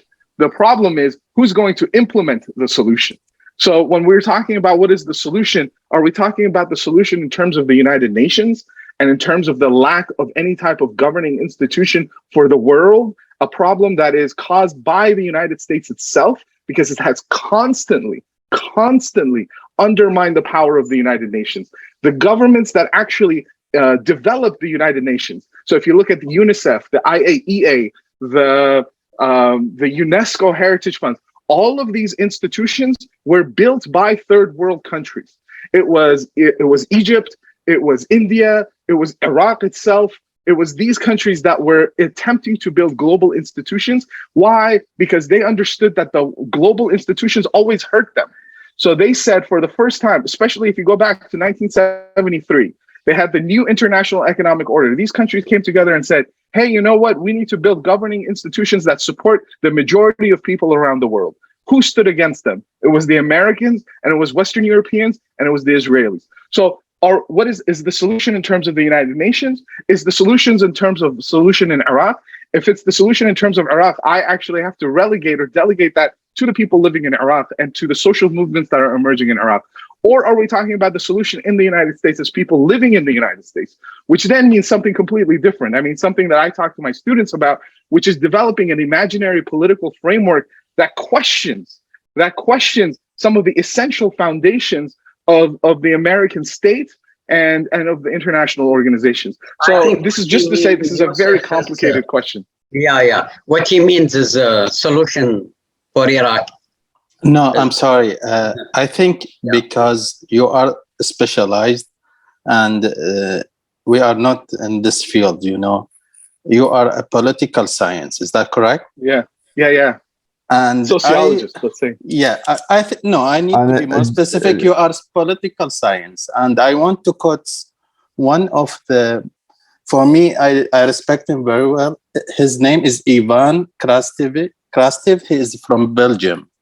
And his book called Democracy Disrupted. He quoted that vision can create identity. Vision can create political theory. I mean, you are the person that has a vision. And then of vision is the creation of condition of civil unrest. So we need a vision, Doctor. And this vision should be by you or by Dr. Taleb or by your specialty. نعم. So this is my point. شكرا. Thank you very much. هشام الجمعة تفضل لكم الحديث. اوكي. شكرا للدكتور يوسف والدكتور طالب. احيي الدكتور يوسف في طريقة تفكيره وطريقة التحليل مهمة جدا. احب اتوقف عند بعض النقاط. الأولى فكرة العقوبات، أنها تفقر الشعوب والشعوب تقوم بثورة وتغير. هذه عملية فشلت. كوبا من 1958 العقوبات معاقبة، إلا أنها فشلت. النظام العالمي الجديد بعد سقوط جدار برلين وبدت الولايات المتحدة الأمريكية تضع نظام لاستخدام العقوبة كأداة في الصراعات السياسية. فوجود المركزية في نيويورك لاستخدام أو تداول الدولار بالعالم كان واحدة من الأدوات. الوجود أو تنظيم اتفاقية التجارة الدولية وفتح كسر الحدود الوطنية أمام الحركة التجارية بالعالم والتوسط الدولار فيها كان نوع من الوحدة من المسائل التي وفرها النظام الرأسمالي من أجل إبقاء دور الدولار الكبير. لذا نتذكر اليسار الأوروبي وقف بشدة ضد العولمة، وكان ناشطي اليسار يتابعوا اجتماعات رؤساء الدول سنويا، مجموعة 20 وغيرها، في كل المؤتمرات يتابعوهم في تظاهرات رفضا لهذه. واليوم احنا نعيش مرحلة جديدة من الاستخدام للعقوبات. اليوم الجنرال دولار، إذا يصح التسمية نسميه، هو واحدة من أدوات العقوبات التي استعملتها الولايات المتحدة الأمريكية. استعملتها ضد العراق وأضعفت الجيش العراقي، مكنت القوات الأمريكية من أن تدمر العراق بشكل كامل. في نقطة كانت مهمة. شنو السؤال يعني حتى يجاوبه يوسف؟ إذا عندك سؤال. أوكي، اسمح لي. السؤال بشكل محدد. اليوم العقوبات تحولت أدواتها من مرحلة سابقة إلى مرحلة جديدة. اليوم نشوف استخدام العقوبات مع روسيا، وهناك حرب بين روسيا وأوكرانيا، فإذا أكو استنزاف، صورة شبيهة لما استخدموا العقوبات في العراق. هل يتصور الدكتور يوسف أنه راح تتطور أنماط استخدام العقوبات في السنوات القادمة والمراحل القادمة من الصراعات الدولية ولا لا؟ شكرا جزيلا وآسف للإطالة. شكرا. العفو. أستاذ سلام حريري. نعم، السلام عليكم. شكرا جزيلا دكتور يوسف، محاضرة رائعة. أنا الحقيقة هم نفس الفكرة عندي، وأنا I'm happy إنه الأسئلة تركز على الحلول أكثر من المشكلة. That's my passion too. بس أنا أريد أركز إنه السؤال كان من وجهة أي نظر. إحنا كنا متفقين إنه the wars is very bad, the worst. Sanctions proven not to be effective. كل هالدول examples prove that. The question is, لأنه إحنا ندري practically, we have to focus on practical situation. The West is in charge, as we all know. Now شوية conflicts between the West to China or Russia. But practically, what do you both think is a practical solution, alternative that can work, that we also as individuals can push, campaign, and so forth? That again, we can be victims or be responsible to shape the future. So that's why I also would اتفق ويا أستاذ محمد الشلبي إنه we have to brainstorm solutions that can work. وندري احنا الباور is بيد الويست mostly، لأن هم بيشوفون السانكشنز مدى تشتغل ويا إيران خصوصا بالجديد. So what is the best ideas for practical solution that can work? شكرا. ولو أني يجوز أقدر أقول لك السانكشن it works، أنه قاعد تحطم الشعوب من هالناحية. على كل حال الأستاذ الدكتور سلام تفضل. Thank you very much. Thank you. Thank you very much for this nice lecture. I think that, it's just, from my, I don't want to go for a long talk, but I think from medical side, I was, the consultant in Iraq, and I saw the sanction effect on medical health. And I think the drug that my colleague saying that nitrous oxide, which I think that yes, but I think in addition to that, there's another medication which is scoline or dexamethasone, also, prohibited from Iraq. Anyhow, and I remember that we used to give us, medications for anesthesia for about something 20 minutes for an operation that take about 2 hours, and they say that's okay, or stitches or these things. So it is the effect of sanctions is all over medical side. Everything is not only on the telecommunication and others. But my point is that regarding the power of sanction, I think that the power of sanctions is become, I think, very powerful after, this is my opinion, dismantling of Soviet Union. That's become US is the only power in the West that can, let's say, play with the the governments and change and throughout this one. Now, my question is that we are talking about the future. Of course, I don't believe that there is countries that stay in the middle between this and that power. But I think that maybe the future there will be another pole coming, a powerful like Russia or China coming in action beside, America as a result of this war of Ukraine, with Russia.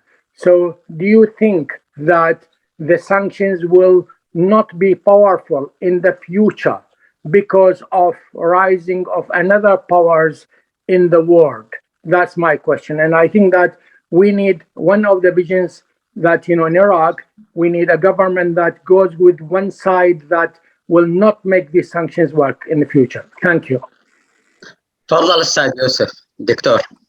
Okay, I will respond quickly so there's more time. Thank you so much for the question.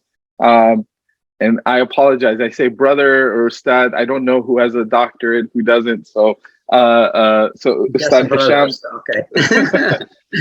Ustad Hisham, you were.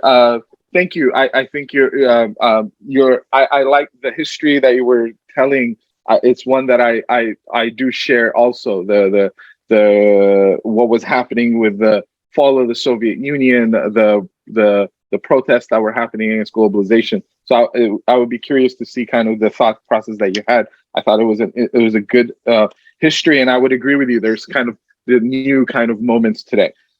In terms of the sanctions policy and what it could mean given what was happening with Russia, there's some ways in which the Russian case is different than the Iraqi case, and there's also some ways in which the Iraqi case is different than, let's say, Iran or Cuba. So the main difference between Iraq and Cuba, I think, and this is why I did all of this history about the war with Iran and then the 1991 war, is because the infrastructure was completely collapsed before the sanctions was implemented.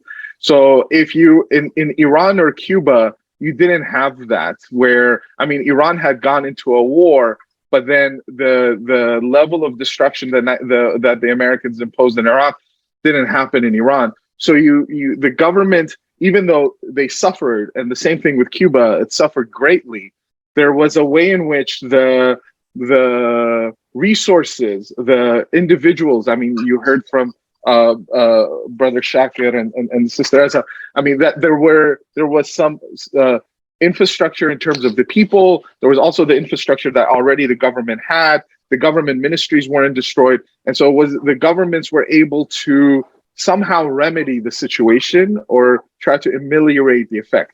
Iraq didn't have that because there was this kind of erasure of all of the state. In terms of then the difference with Russia, I think here we're seeing some it's still under debate. I mean, people, I think, are still debating, is the sanctions policy effective or is it not? And the way that Russia is different is because of it's much larger economically than Iraq. So if you cut off Iraq's oil, they cut off Iraq's oil, but then they were able to recuperate some of that with the Saudis and the Emiratis pumping more oil into the market. You can't do the same thing with Russia. And you cannot do the same thing with Russia's gas network, because the infrastructure that connects Europe to Russia is one that's being built for so long. So if you cut it, you can't easily reverse that or find a replacement for it. So that's had some dramatic effects that is very different than the Iraqi case. Russia wasn't destroyed in terms of its infrastructure, so its central bank had a lot more tactics that it could do, and it had access to capital money that's coming in, because the Europeans are buying Russian oil at higher prices now. So whatever the central bank, whatever money was frozen in the central bank, the Russians are able to counter that with the oil that they're selling. So in those senses, it's a little bit different. What is that going to do in terms of, in the future, the sanctions policy? I think that's still an open question. So I think your guess is as good as mine, and I think that could be a topic of conversation. In terms of the last question by Dr. Musa, really great point. I think the fall of the Soviet Union is really important in terms of having another pole that could counter American power. So I agree with you there. And I do think from the position of third parties, having other, whether it's a China or Russia, to counter American force in the short term, I think it's a good thing. In the long term, you know, what the politics of China and Russia are still important if we are seeking a goal of having independence, of having freedom and things like that. Now, last question in terms of practical solutions. I know with all of my conversations with Brother Hariri, you are always pushing for what is the practical solution. And I agree with you in terms of the importance of that. But from a political standpoint, there is short-term and then there's long-term solution. For me, I'm looking at the long-term solution. And the long-term solution is that the systems that govern the world today are systems that are not working. They're not working financially. They're not working to provide people with food, with shelter. It's a system globally that's destroying the planet. I mean, at some point, we need to come to the realization that kind of on the one hand, the system of capitalism as an economic system is failing miserably the majority of people on the earth. And politically, the system of nation states is creating more wars as opposed to finding solutions. So now, what is the solution? The solution has to be developed organically. And for me here, the history of Iraq is a history that we should go back to. So the history of the social movements in Iraq that brought together for example, Abdul Karim Qasim. What you like or you don't like Abdul Karim Qasim, what you have to look at is the social movements and the ideologies that emerged in Iraq. Whether it was the Iraqi Communist Party, the various different leftist movements, the nationalist movements, they produced new ideas. And these were ideas that were produced in Iraq, but also in Iran. Later on, you have people like Ali Shariati that were developing ideas. You could see this in terms of the ideas that were developed in Latin America, in Africa. I mean, and all of these ideas are still there, and they are yet to be proven false. The only reason why these ideas did not work was because of the military dominance and the military response by the Americans, and what Brother Hisham was talking about in terms of the New World Order. The New World Order was the emergence of this new kind of economic system called neoliberalism that undermined the industrialization plans of these third world countries. So in some ways, the experiments that we as people in the third world were attempting to develop politically still are on the table. And we should still think about them to develop what the practical solution is. Because the practical solution is not anything that's within the current framework. The current framework is only producing disasters. I mean, what is the United States now in response to COVID and its inability to deal with the COVID response has only now produced more threats of violence, whether it's against Russia or China or others. So this is a bad answer. I know that you don't like this answer, Brother Hariri, because you're like, well, what do I do tomorrow? And tomorrow we have to develop political thinking, political organizations, political movements. That's the solution. It's not a good solution. You might not like it, but that's the solution I have. I'm optimistic, Doctor. I'm optimistic, actually. Okay. شكرا. هسه الأستاذ عامر صفر. شكرا جزيلا. شكرا أستاذ المحاضر. محاضرة مهمة جدا. فقط ملاحظتين الحقيقة. أنا أتابع الدكتور على حسابه على تويتر، ولم أجد نشاطا له في الوقت الحاضر ومنذ سنتين. فهل من سبب لذلك؟ تويتر مهم في أمريكا والرسائل، وإحنا نعرف ترامب وما كان يسويه في هذا المجال. السؤال اللي يتعلق بالمحاضرة بشكل مباشر، أنا أسأل هل الأستاذ المحاضر له فريق عمل في أمريكا؟ هو طالب دكتوراه وحضر للدكتوراه في هذا الموضوع ودرس ل3-4 سنوات، وهناك رسالة دكتوراه حول هذا الموضوع مهمة جدا. هل هناك فريق عمل؟ لأن هذا الموضوع يجب أن يبقى في الذاكرة العراقية لعشرات ومئات السنين. هذا ليس له علاقة بالحكم الحالي في العراق، هذا موضوع حصل وهي جريمة العصر ضد شعب وضد وطن. فكيف يساهم الأستاذ المحاضر ومعه كل الخيرين في أن يبقى هذا الموضوع موضوع المواضيع للسنين القادمة، لأن يأتي يوم ويحاسب المجرم بحق العراق. شكرا جزيلا. إن شاء الله. أستاذ دكتور ضياء الدين، تفضل. الله من الشيطان الرجيم. بسم الله الرحمن الرحيم. أول شيء أشكر الأستاذ الدكتور يوسف على هاي المحاضرة الرائعة واقعا من ناحية المعلومات، دسمة جدا وكلها موثقة، وإضافة إلى ذلك البرزنتيشن جدا يكون والتحليل ماله. أنا سؤالي فقط أركز على النموذج العراقي. الحرب الإيرانية الإيرانية مو الإيرانية العراقية، لأن العراق هو البدء. هل كان مخطط إلها مسبقا بحيث الغازي يستفاد؟ يعني هنا اتفقنا 100% أمريكا هي والدول الغربية المسؤولة 100% على تدمير الشعوب، وهذا شيء واضح للكل، ما يحتاج واحد أن يوضح، يعني أعمالهم هي اللي تثبت.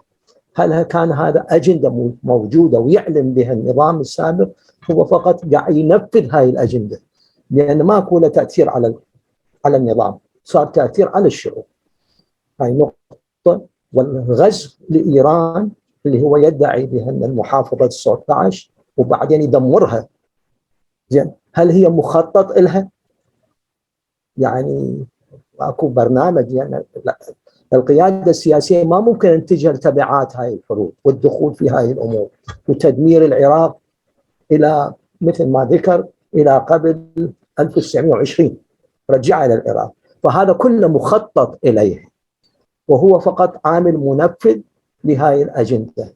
فاللوم لا يروح فقط على الدول الغربية وأمريكا، وهذا ما شيء لا مفر منه، 100% متفقين، ولكن على النظام القائم، لأن عندنا التجربة مع إيران تفادت هاي المواجهة. فهي دليل إخلاص النظام لشعبه، هناك دليل على فشل النظام أو لإذلال الشعب على حال ودمار الشعب على حال. ففقط هذا السؤال. مشكور. شكرا أستاذ ضياء الدين. أستاذ فراس الحلي، تفضل. السلام عليكم. وعليكم السلام. شكرا للصالون العراقي على هذه المجهودات الرائعة، وخلينا نختصر، وكانت محاضرة جدا قيمة للدكتور، ولكن أتمنى أن يتسع صدره إلى بعض النقاط اللي لاحظناها. هو إنسان أكاديمي وباحث رصين، أنا متابع بعض أعماله، لكن اللي شفته بهاي المحاضرة اليوم هي بس عبارة عن ريبورت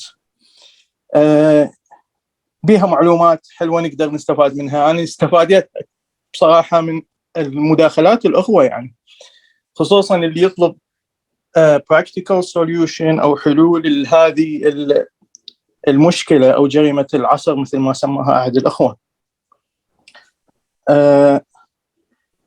اشتغلنا احنا بمجال، يعني أرجو أن لا يفهم كلامي هو دفاع عن سياسة الحصار، هي عملية لا أخلاقية، وإحنا كنا منضررين منها. يعني أنا نشأت يعني بالعراق فترة التسعينات، وعملت بوزارة الصحة كإحصائي مع public health. لكن أنا أشوف، يعني أحاول أتناول الموضوع من جانب ثاني.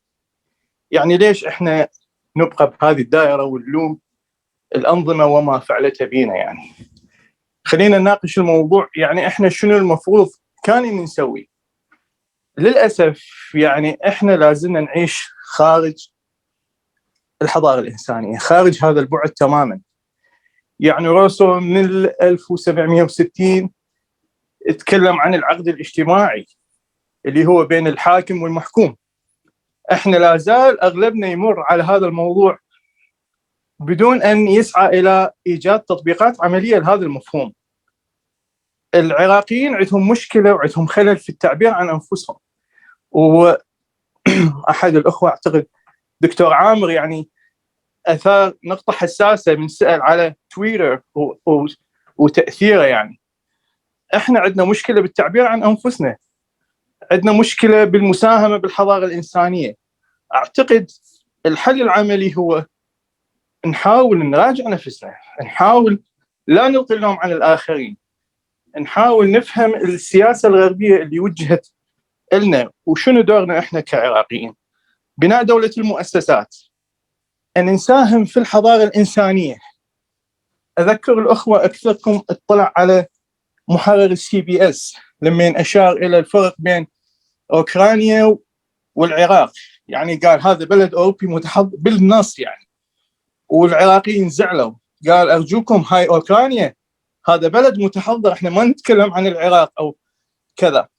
هذا دليل على أنه كم تلعب أوكرانيا دور مهم في المساهمة بالحضارة الإنسانية، وإحنا شفنا كيف تأثرت جميع دول العالم بالأزمة الاقتصادية اللي صارت والأزمة الغذائية اللي صارت في الشرق الأوسط، في مصر غلاء الأسعار. دولة صغيرة، أوكرانيا دولة صغيرة، وين إحنا؟ أستاذ فراس، شنو السؤال اللي توجهه ليوسف؟ هذه مداخلة أوكي. ولكن إذا عنده جواب عليها أتمنى يعني أسمع من عنده.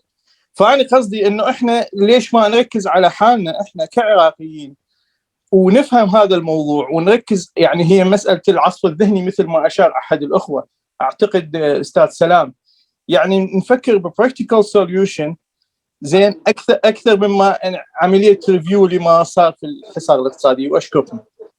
شكرا أستاذ تحسين. شكرا جزيلا. أنا أشكر دكتور يوسف وأشكرك وأشكر الصالون، يعني حقيقة أمسية اليوم متميزة جدا بحضور دكتور يوسف وحضوركم. أنا عندي تعقيبين بعد إذنكم. كنت أنا ناوي أحكي ب10 ثواني بس راح أحكي بدقيقة. التعقيب الأول، نعم الحصار هو واحد من الحروب اللي غايتها ليس تدمير مباشر، وإنما تدمير تدريجي من خلال الايسوليشن، من خلال عزل الناس، وبالتالي المستهدف الرئيسي بها هي الشعوب قبل ما تكون الأنظمة. احنا عشنا الحياة هناك، ويمكن أنا من الناس اللي أيضا ساهمت مثل الدكتور شاكر والأستاذ أزهار في عملية الإعمار.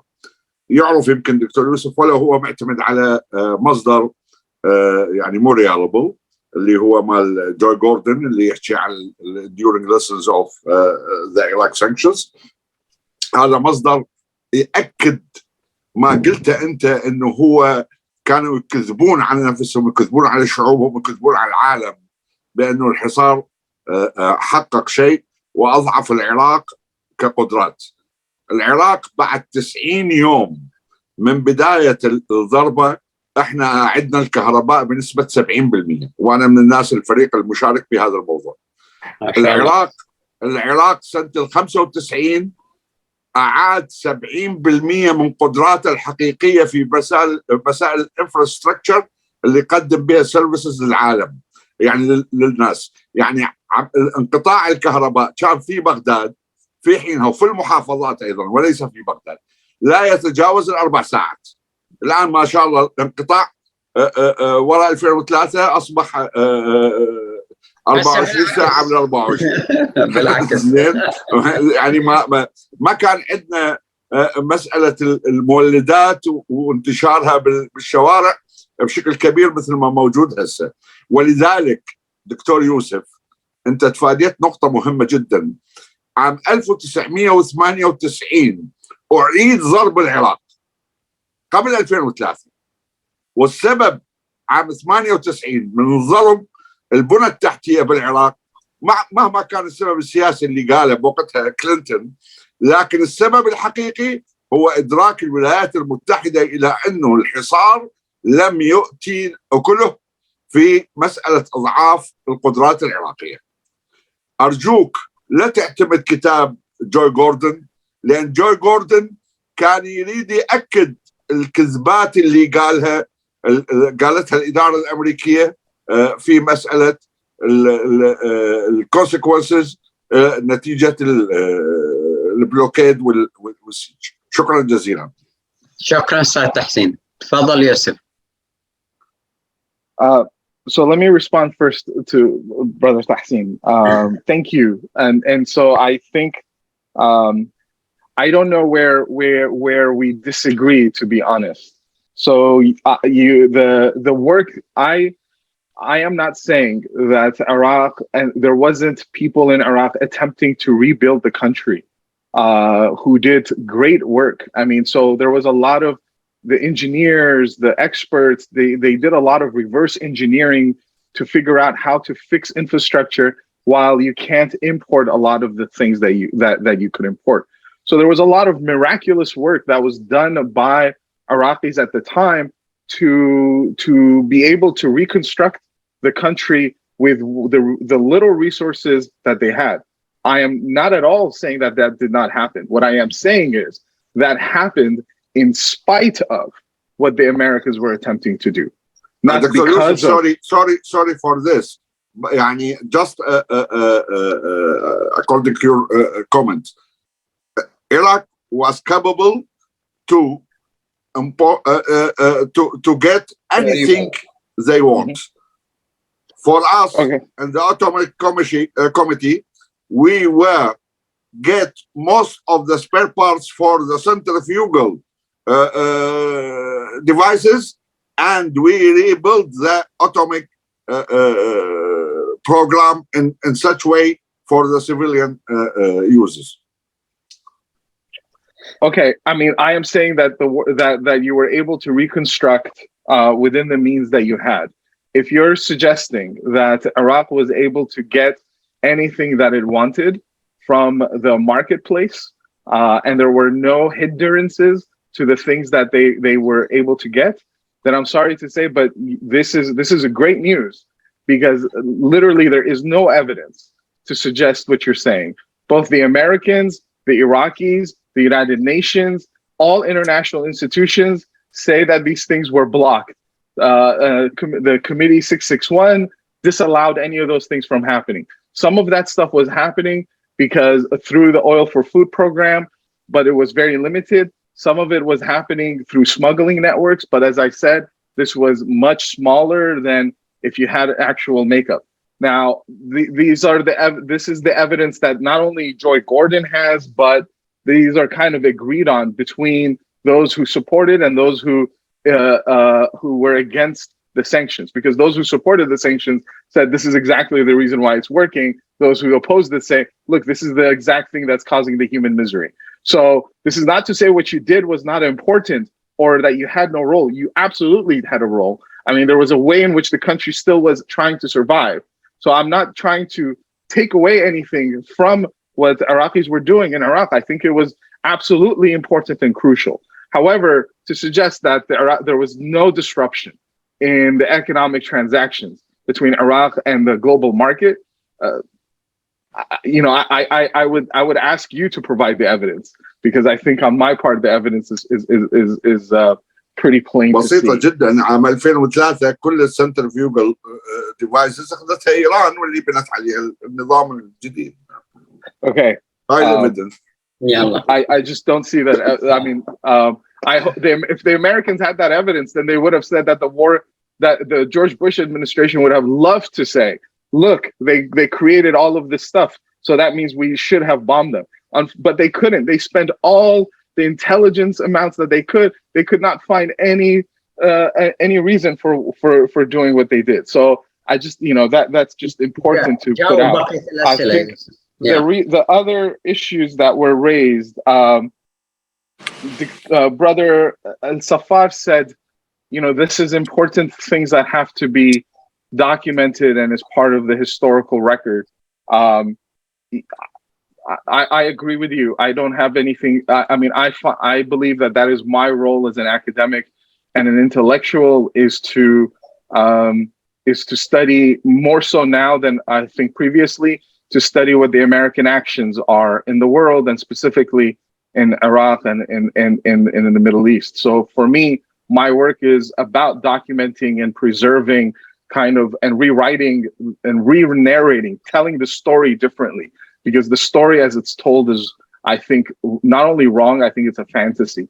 So I'm trying to write an alternative story, that retells the position of the United States, because the United States tells a story of itself that is fantastical. It's science fiction. It's not reality.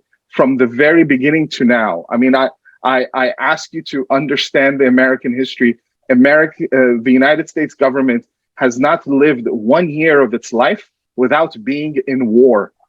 And yet it says, and it attests that somehow it is a government, according to George W. Bush in 2003 State of the Union address, he says that we are God's gift to humanity, right? This is a government that has not known a year without war. Literally a year without war since its inception, right? So for me, I see myself as someone who attempts to rewrite and retell the story, not to Iraqis, because unfortunately I don't live there. I mean, maybe people will listen to me or read, but to people in the United States. I mean, to students, to my neighbors, to the people around me. So for me, this is part of the political work that I'm doing. For me, teaching and writing is the political work that I'm doing. So then to respond, oh, I know, but for me, it's so serious. It's so serious because we have such a mistaken view of the American government.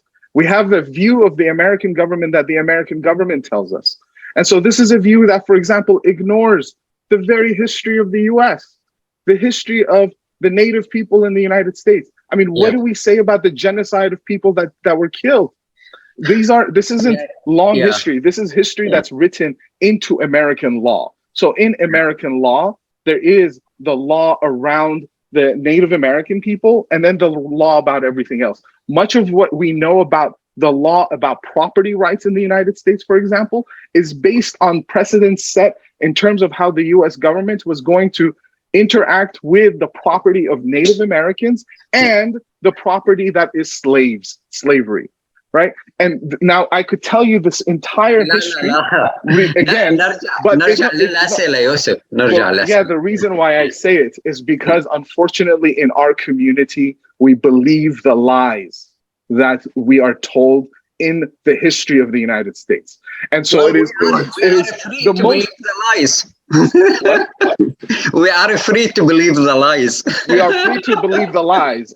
But then when we think about what is the solution, the first part of the solution is to understand the story better, to understand the history better, to delve into the very history. And not only the history of the United States, but the history of Iraq itself too. And how the development of modern Iraq is not a product of just what was happening in Iraq, but it's a product of the relationship that Iraq had, for example, with the British, and then later on with the Americans. The history of Iraq is not circumscribed by its border. The history of Iraq is also the history of Great Britain, it is the history of the United States, and it's the history of the global economy, right? So then let's understand that history in its fullness.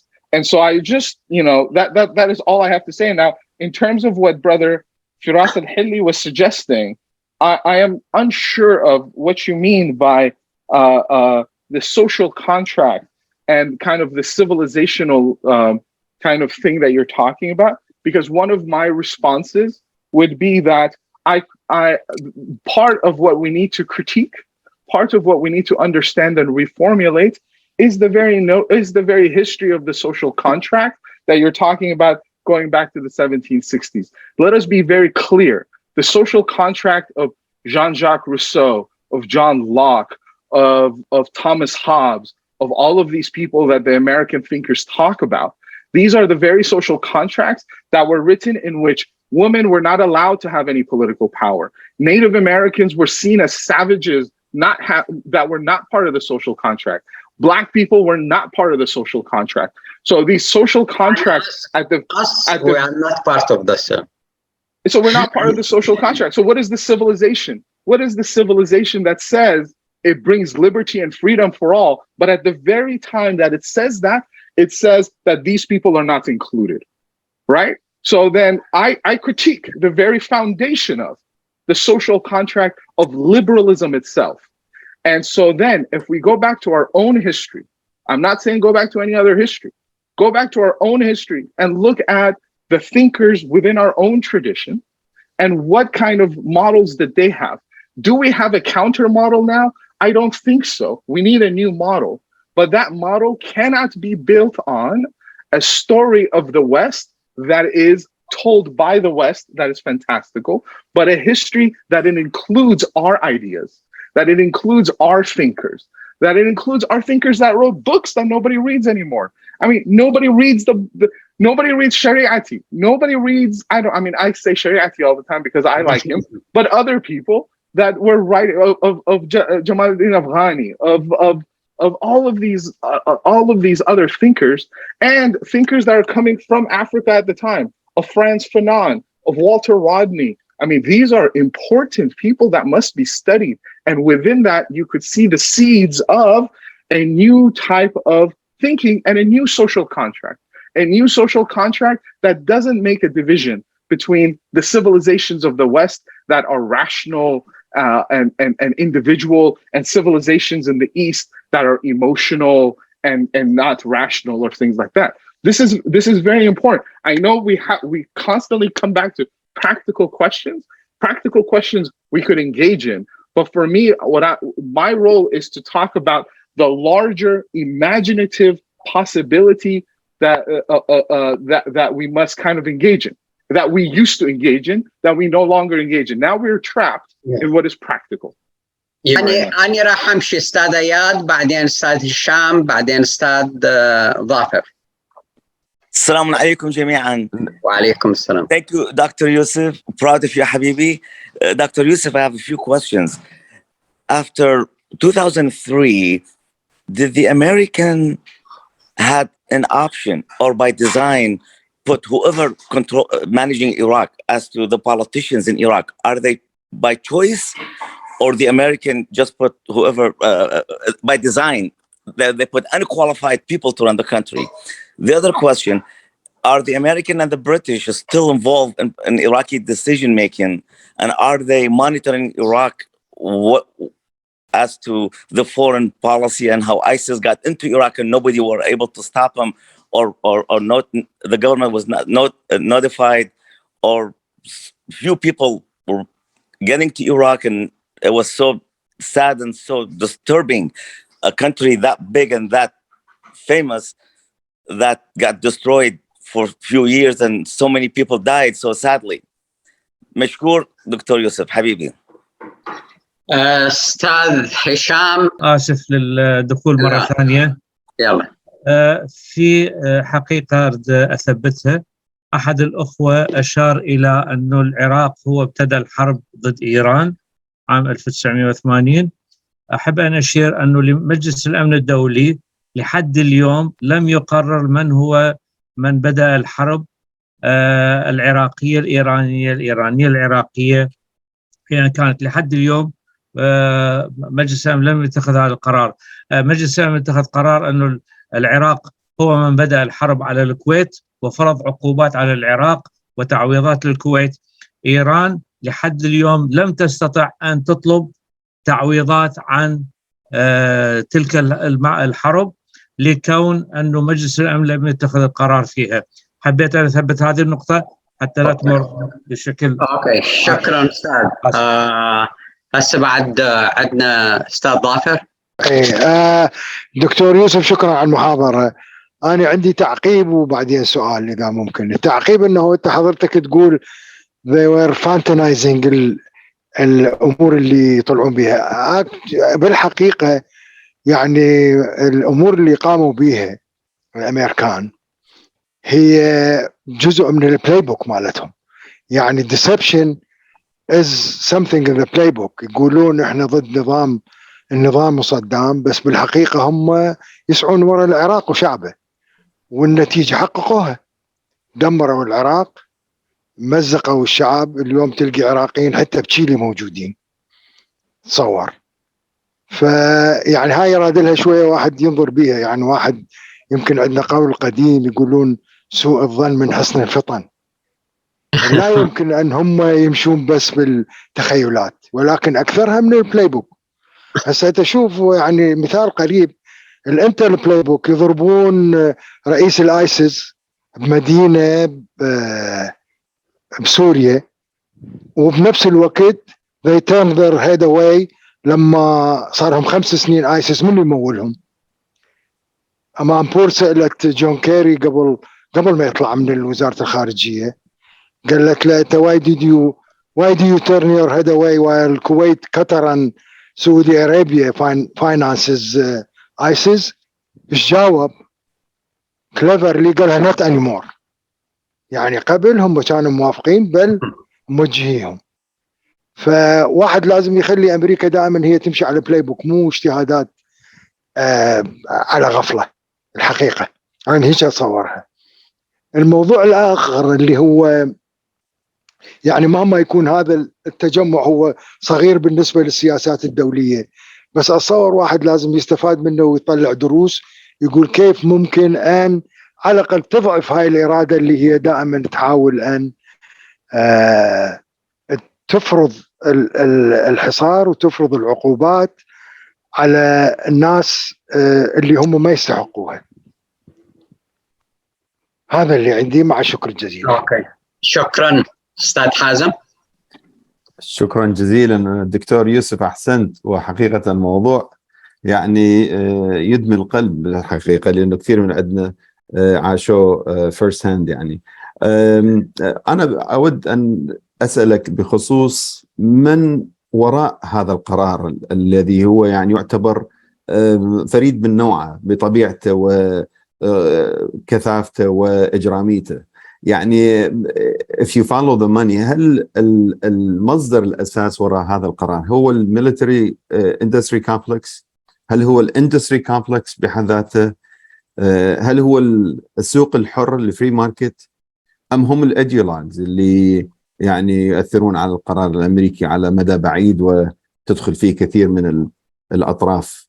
ام هم القوى المحليه او الاقليميه اللي ارادت بشكل او باخر يعني التاثير على الشعب العراقي بشكل عام، وليس بالضروره يحاولون ان يبقوا الحكم يعني بهيكليته على اي حال؟ هذا السؤال الاول. السؤال الثاني بخصوص هذه الاداه الاجراميه، هذه الاداه التي يعني كبدت العراق وكثير من الدول ما كبدت. هل يمكن تجريمها؟ هل يمكن يعني ايجاد مساله او من خلال تغيير الفيربلز او الفوكابز، هل يمكن تجريمها ام نحن دائما في محل المستهلكين للبروباغندا؟ وشكرا جزيلا. شكرا استاذ حازم. استاذ قيس العبيدي. السلام عليكم ورحمة الله. السلام عليكم. وعليكم السلام. شكرا جزيلا. اليوم من الندوات المتميزة، وحضراتكم والمداخلين والأستاذ يوسف ما شاء الله عليكم. أنا عندي سؤال يعني نريد نستثمر الأستاذ الفاضل. هو شوي يبدو غريب، ما نقول هذا تابع إلى شخص، وإنما تابع إلى آراء ناس منقسمين حول الموضوع. ورد في المحاضرة أن هناك الحصار كان شديد إجرامي إلى آخره. لماذا؟ سؤال. نربط طبيعة الشعب العراقي، يعني لأنه حضارات وأنبياء وثروات. عقلية العراقيين كنا نعرفها، تميزت بالمنطقة عن العرب، خلينا نقول، ليس عن الجيران تركيا وإيران. فهذه هي جلبت المأساة، بحيث تجعل هذا الشعب أن يبحث عن قائد أو لا يبحث عن قائد، لكن القائد الذي يأتي يجب أن يفهم هذا الموضوع، أنه دي يواجه قوة ثلاثة.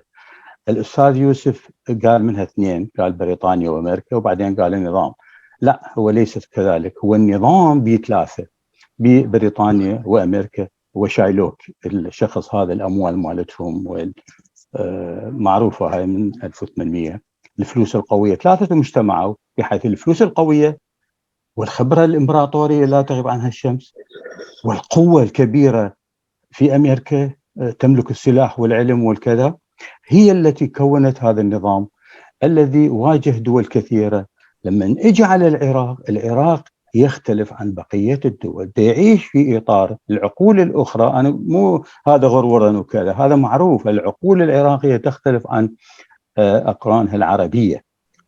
لذلك الضربة مالته وإلى آخره والتركيز عليه تختلف. فهناك موضوع مهم عندما نقول إحنا ضربوا العراق ضربة قوية، هو من قررها؟ قررها هؤلاء الثلاثة، وأهميتهم الدولة المحتلة في فلسطين هي التي تدعم وتخلي الزيت على النار حتى كذا، وإحنا هذا موجود. طيب السؤال، إذا الشعب العراقي اتفق على مسألتين، تطبيع مع إسرائيل ودخول أمريكا للسيطرة على اقتصاده فيكون مثل دول الخليج، هل سيكون هناك وقف التدبير وفي بناء دولة بالشكل الذي يكون هادئا للعراقيين ومريحا إلى الدول الثلاثة؟ وشكرا. تفضل أستاذ يوسف، هاي آخر شيء. Shukran. I really appreciate all of the questions, and I'm studying this. All of your questions and your critiques helps me. So I first I want to say how grateful I am for all of this. And if I become very passionate and I respond to you, just because of my passion and not so much because of passion is good. That's good. Yes. So let me go through. I tried to take notes so I could respond to all of the things that you said. First, let me go back to Dr. Saadi asked about, if the Iraqi government was simply a conduit for the strategies of Americans or of the British. And he said that you could see that the Iranian government was able to come off of this differently, and that shows that one government was basically kind of doing the work of somebody else. In some ways, yeah. I would stop at this point to say that the Saddam's government did have its own autonomy and did have its own agency. Now, its autonomy and its agency, or it's the amount of power that it has, just like any other state, is constrained or constricted by the structures of the global politics and global economy. So, of course, Saddam's government was working within some restrictions, and so was the Iranians. But I wouldn't say that there was kind of like a clear connection. Here's the American plan, and Saddam's government is going to do the Americans' bidding. I think there was more agency involved, so as to allow them to have taken different positions. So I do lay some blame on the Iraqi government. In no way is this purely the fault of the Americans, specifically because of, like you mentioned, the Iranian experience was different. So Saddam's government could have done something different after the war in 1988. It just decided not to. In fact, between this is random. Iran after 1998 actually did the same thing that Iraq did. So President Rafsanjani, when he came in Iran, he also privatized. He went against a lot of the early kind of policies of the Iranian government that was about kind of building a welfare system, or some people talk, Asif Bayat, who's a sociologist of Iran, he talks about moving from left-wing Islamism to right-wing Islamism in terms of the economic kind of models. So, but this is so analytically, I just think there was some movement that the Iraqi government could have engaged in.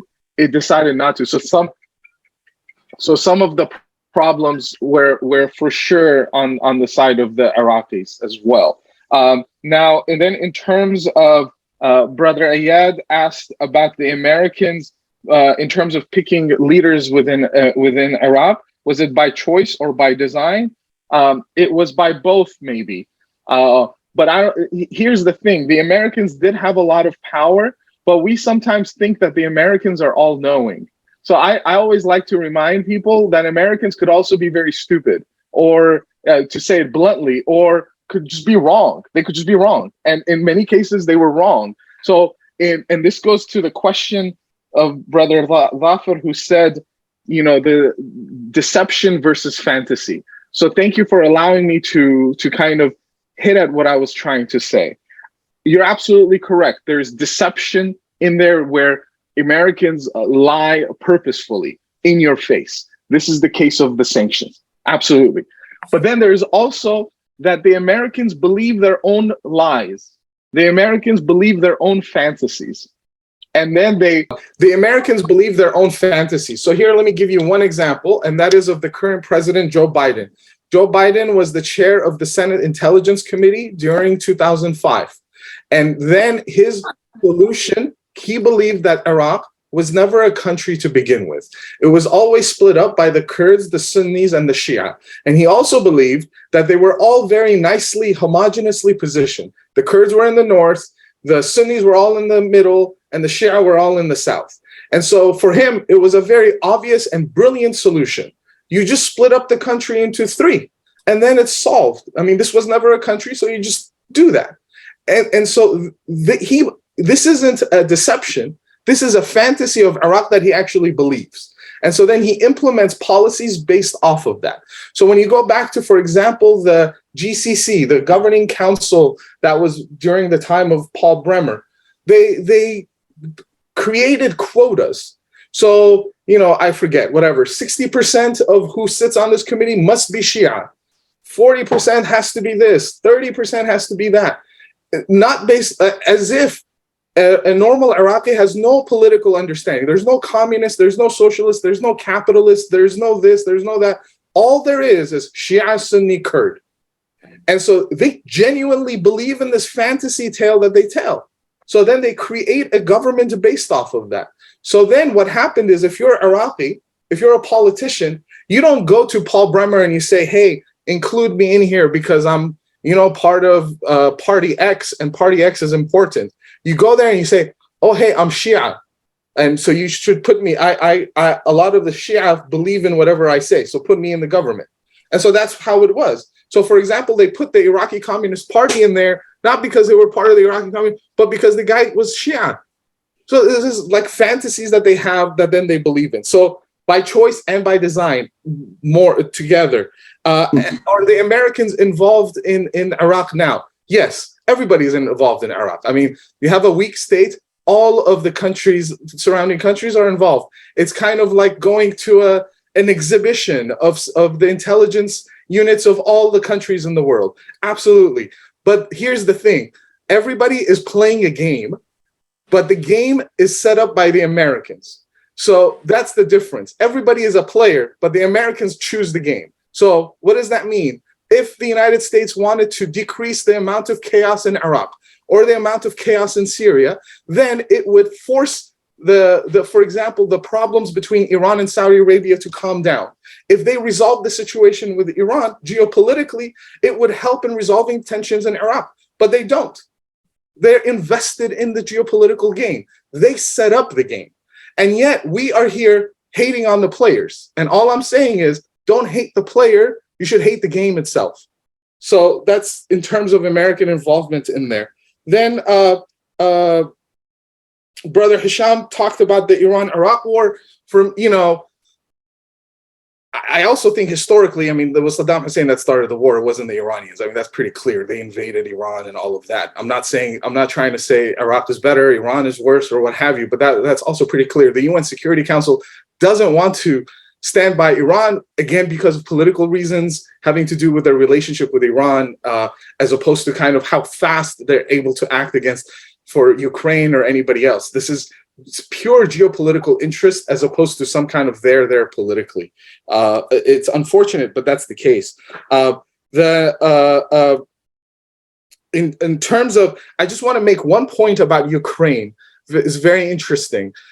If you look at the war in Iraq, all of the nations that used to be part of the Soviet Union, all of them were involved in the so-called coalition of the willing, right? And all of them became part of NATO except for two, Georgia and Ukraine. Georgia and Ukraine were also the only two countries that were invaded by Russia. So that, there's this idea that Russia has its orbit of influence as if the United States doesn't have an orbit of influence. So the war in Iraq was used by the United States to tell these Eastern European countries, hey, if you become part of the coalition of the willing, you get part of NATO. And so, you know, this is, Iraq again finds itself in the middle of these larger conflicts. Brother Hazem mentioned who was behind the decision. Is it the military-industrial complex? Is it markets and ideologues? Is it regional players? I think it's all of those. If we had a larger conversation, I'd love to talk to you about it because I know you've studied the matter also a lot. So I'd love to hear your thoughts. But I think it's hard to say one is the dominant, the other one is the subordinate. The military-industrial complex was definitely part of it. I mean, this is the war is a way in which you destroy the mechanisms of war. So you shoot a bomb, then you need to build the bomb again. So it generates wealth automatically. The markets and ideologues, you had the emergence of neoconservatives that dominated the Republican Party at the time. This was extremely important and what neocons wanted to do. Regional players as well. So I think Brother Qais mentioned the Zionist regime. Of course, they were part of the calculations. So again, maybe not a satisfactory answer is to say that it's a combination of all of those, that then you have to look at the very moment in time and what happened historically that brought all those people together, because it could have been different, right? If Al Gore was president, would they have gone into war because the neocons wouldn't be part of the White House? Who knows, right? This is some of the questions. Now, lastly, Brother Qais mentions the nature of Iraqis and why the various forces had to kind of counteract that. And here, you know, I think where Iraq was in the 1970s, for example, again, is a product of the social movements in Iraq that opposed, that developed in opposition to Ottoman initially and then British influence in Iraq. And the idea of what the Iraqi state was going to be was under constant debate between these social movements and the ideas that they had behind it. So that by the time Abdul Karim Qasim comes into power, there is already an ideology between movements underneath the free officers. And these movements had an idea of, you know, the investment in education, the investment in the public infrastructure, for example, land redistribution. So by the time you get to the 1970s and you say, look at the intellectual or cultural capacity of Iraqis, look at how smart they are, look at all the universities, that isn't because of some genetic thing inside of Iraqis. That is because of the political and economic strategies that they implemented starting in the 40s and the 50s that led them to that point. In other words, I do not believe in a category called Iraq and Iraqis, and then that category of Iraqis all share some kind of genes. It just doesn't exist, because Iraq is, people were coming in and out of Iraq constantly for thousands of years, right? There is nothing that makes us Iraqi by nature. What makes us Iraqi is the experiences of people, the ideas that they had, how they attempted to build the state. And we see great opportunity and great advances until the 70s.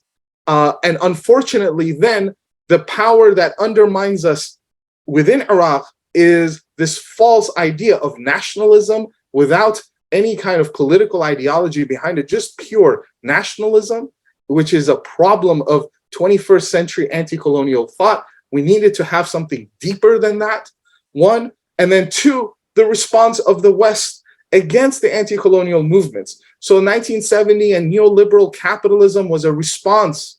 It's called the Washington Consensus.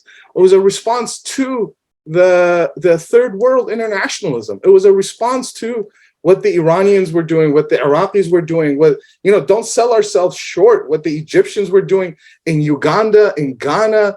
I mean, these were ideas that were important, and neoliberalism and the economic kind of the economy that occurred now was in response to that. So again, this is why I see great opportunity, but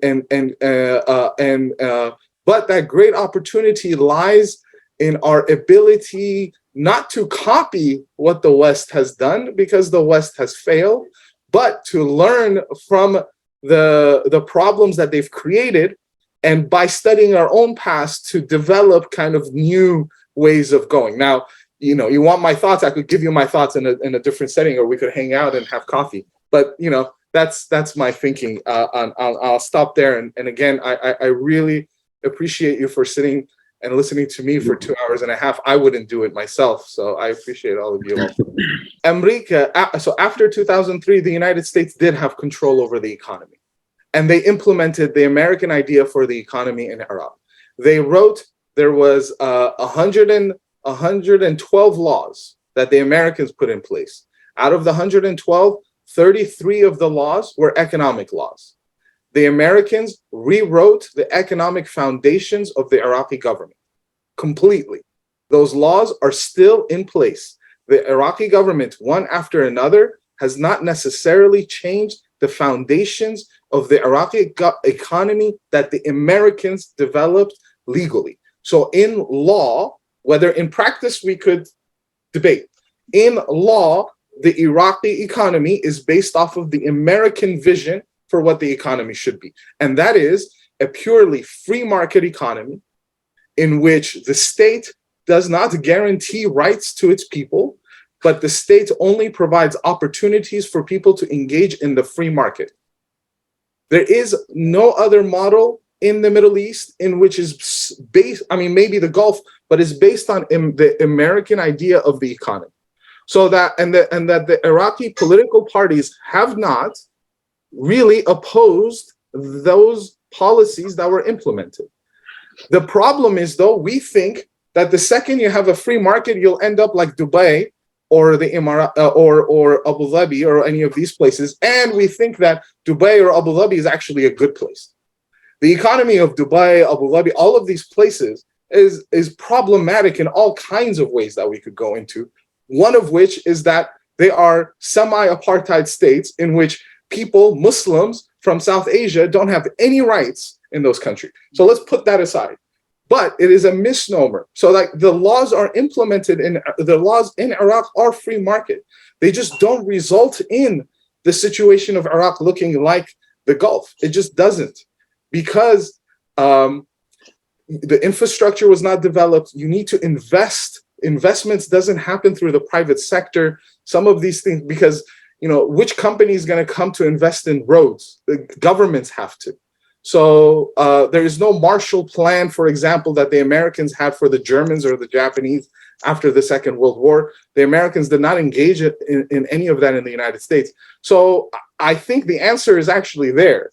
The Americans implemented the free market economy. The Iraqis accepted into the free market economy, yet the outcome is not there. Which again, to me, goes back to the notion of a fantasy. There's a fantasy that free market economy will give you maybe what America looks like or what Dubai looks like. It just doesn't happen. Then the question of Zionism, and should we support Zionism or not, or if we support Zionism, will it help you? Yeah, if you support the Zionists, then it'll help you maybe politically. I would just ask about your morals and ethics and what the future is based that you're trying to implement based on an idea of suppressing and oppressing people. So I would have a moral political argument there against kind of supporting Zionism, especially in terms of what they're doing to Palestinians. شكرا أستاذ يوسف. بس أند نوت probably أعرفهم بيك أنه أنت يمكن الوحيد القاري كل الأوردرز مال بريمر. يعني هاي شهادة من عندي إلك، ولا أحد من العراقيين قاريهم كلهم. أغلبهم بالواقع باللغة الإنجليزية، والطبقة الحاكمة سوتها جزء من الدستور العراقي. هي أوردرز يقدرون يلغوها بأوردر من رئيس الوزراء، بس خلوها ضمن الدستور العراقي. هم يعني بعض الغباء، ما أدري غباء ولا ما ادري ما ادري تسمي، مو غباء هذا. المهم نشكرك الف شكر يوسف يعني على هالمحاضره. I am proud of you يعني لان اعرفك من كنت بالثانويه، وان شاء الله نسمع منك محاضرات اخرى. الميكروفون لك استاذ حازم. شكرا جزيلا دكتور طالب، شكرا جزيلا دكتور يوسف، احسنت وابدعت، وصياغه جميله رائعه الى فتره اقل ما يقال عنها فتره مؤلمه ومرعبه الى كل العراقيين. شكرا جزيلا، حياكم الله جميعا. شكرا.